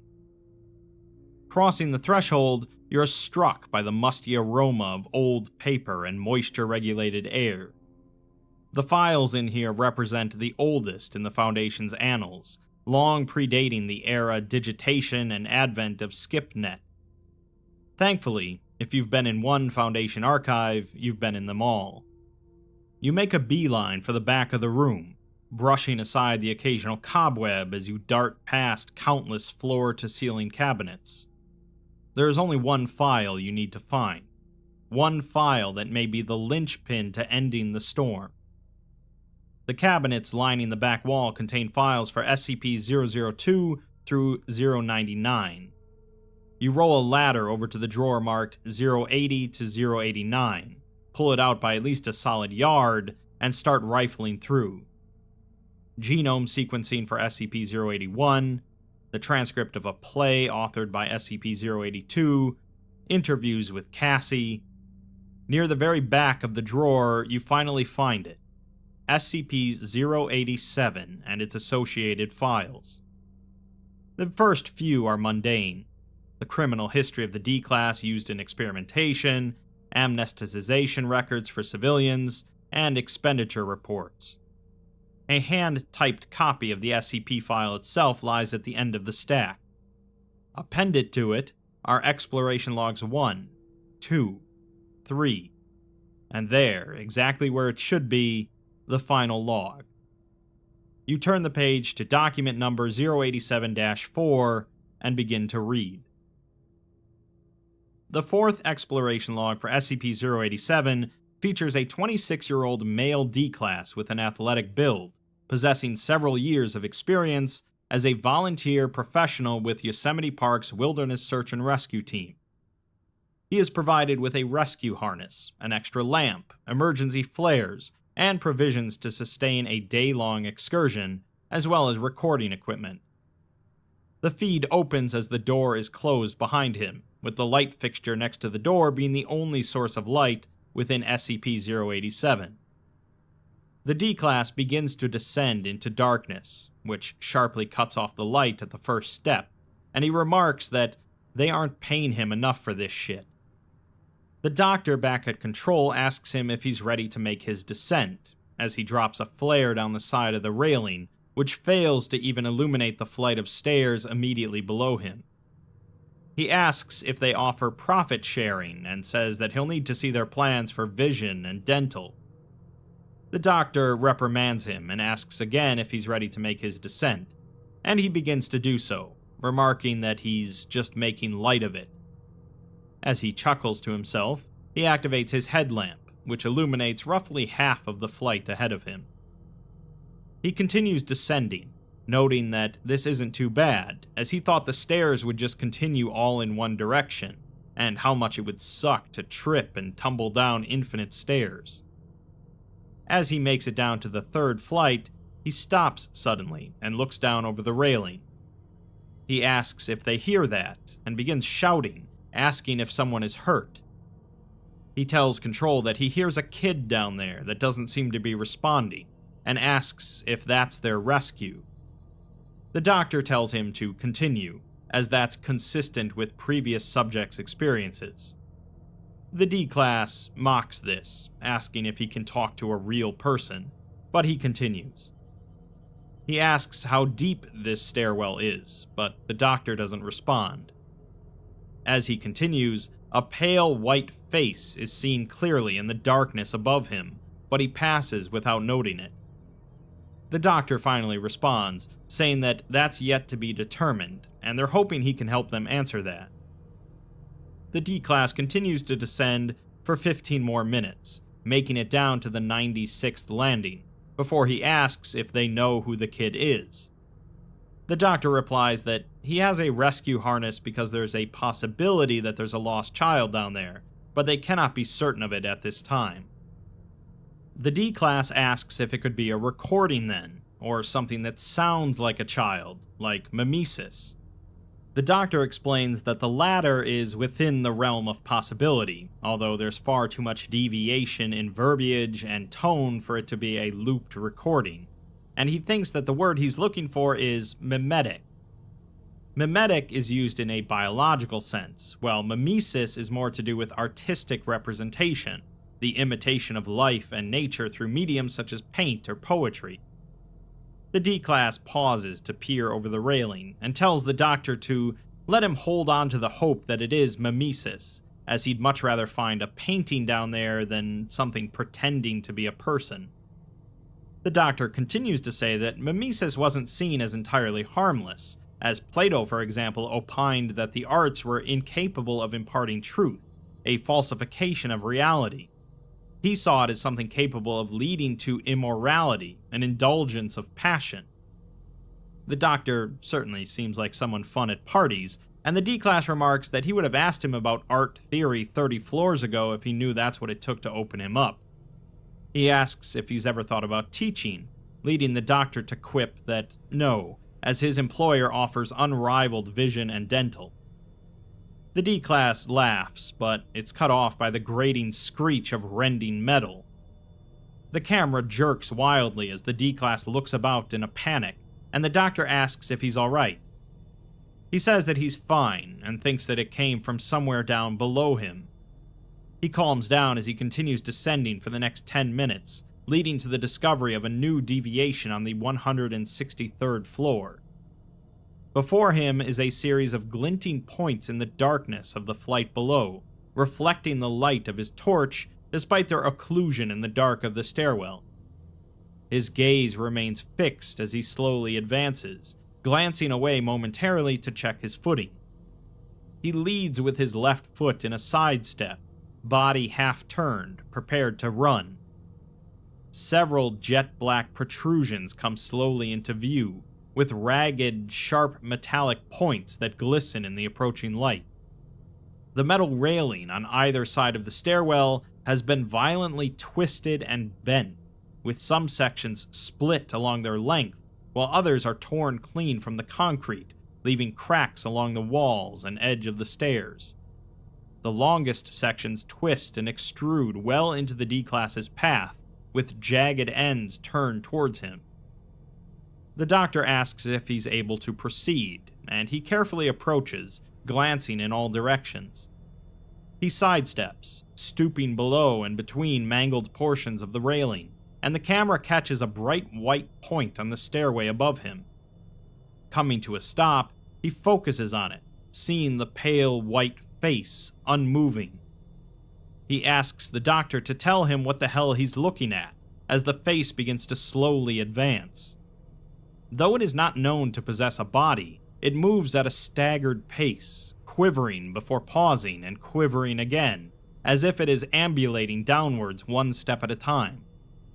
The D-Class begins hyperventilating and doubles his pace, while the doctor yells for him to remain calm and withdraw. The face continues to descend, with the darkness appearing to move with it, slowly cutting off the D-Class's illumination. The D-Class continues to try and push through the obstruction, but the entity catches up to him. The camera catches a squelching noise, followed by the D-Class's cry of anguish. The face stares into the camera as the D-Class screams, before vanishing. The darkness recedes, and the doctor hesitantly asks if the D-Class is okay. He eventually groans, and the camera shows a sharpened, thin bit of railing glistening red as he groans that it went clean through his shoulder. He proceeds to unpack some of his first aid gear and patches up his shoulder, which is heavily bleeding. He uses a flare to cauterize it shut, and patches up a gash below his knee, before exclaiming about when they were going to tell him that he had company. He asks what it is, and the doctor says that they don't know, and he's just in the dark as the D-Class is. The D-Class laughs, and then groans in pain, and the doctor just says that its presence tends to unnerve, but they have no clear record of it causing direct harm. The D-Class compares it to Scooby-Doo, with the entity trying to scare him away, and that means that there's something it's trying to scare him away from. He figures that there has to be a bottom, and there has to be a missing kid, so he begins quickening his pace downwards. There has to be an ending and an answer, otherwise what's the point? The Doctor likes his determination, but he may be assuming intent when there very well could be none. The D-Class pauses and says that someone doesn't go out of their way to make all of this just to leave it unfinished.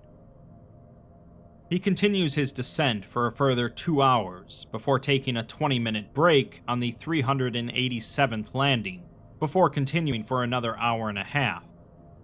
He's approaching the lowest point recorded so far, the 633rd floor, and the Doctor tells him that he's 2.4 kilometers beneath the entrance. As he takes a step down towards the next flight, the entity comes into view, waiting on the landing below. The D-Class pauses and says that he's got a plan, but he'll need the Doctor's help to be his eyes. He begins shakily descending, hand on the railing, and says that if all it can do is spook him when he sees it, he figures he could just not look. As he descends, the face can be seen with more and more clarity, and it seems as if it is not looking at the D-Class, but rather directly into the camera. Static flickers at the edge of the screen, and a high-pitched, almost inaudible sound buzzes continually.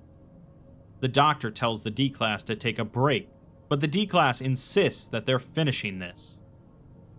He can be heard speaking more, but his speech is buried beneath a shrill din. The face in the darkness contorts into an approximation of anger, filling the frame as the D-Class nears. The shrill din intensifies into a blaring, grating note, and there is a sound of a dull thud as the Doctor removes his earpiece, throwing it down. On screen, the picture splices into an unintelligible whirl of black and white as the camera seems to come into physical contact with the entity. In an instant, it is gone, and the audio-visual anomalies cease. The D-Class has made it safely to the next landing, seemingly oblivious, and the Doctor retrieves his earpiece. He hears the D-Class say something about why he's always had a problem with commitment, and tells him that he can open his eyes now. He begins looking around and complains that he was pouring his heart out because he thought he was about to die, and the Doctor wasn't even listening. The Doctor says that that's beside the point, and congratulates him on his plan working. The D-Class continues descending, while in the control room, the Doctor leans forward in his seat, adjusting his glasses as the lights around him begin to flicker.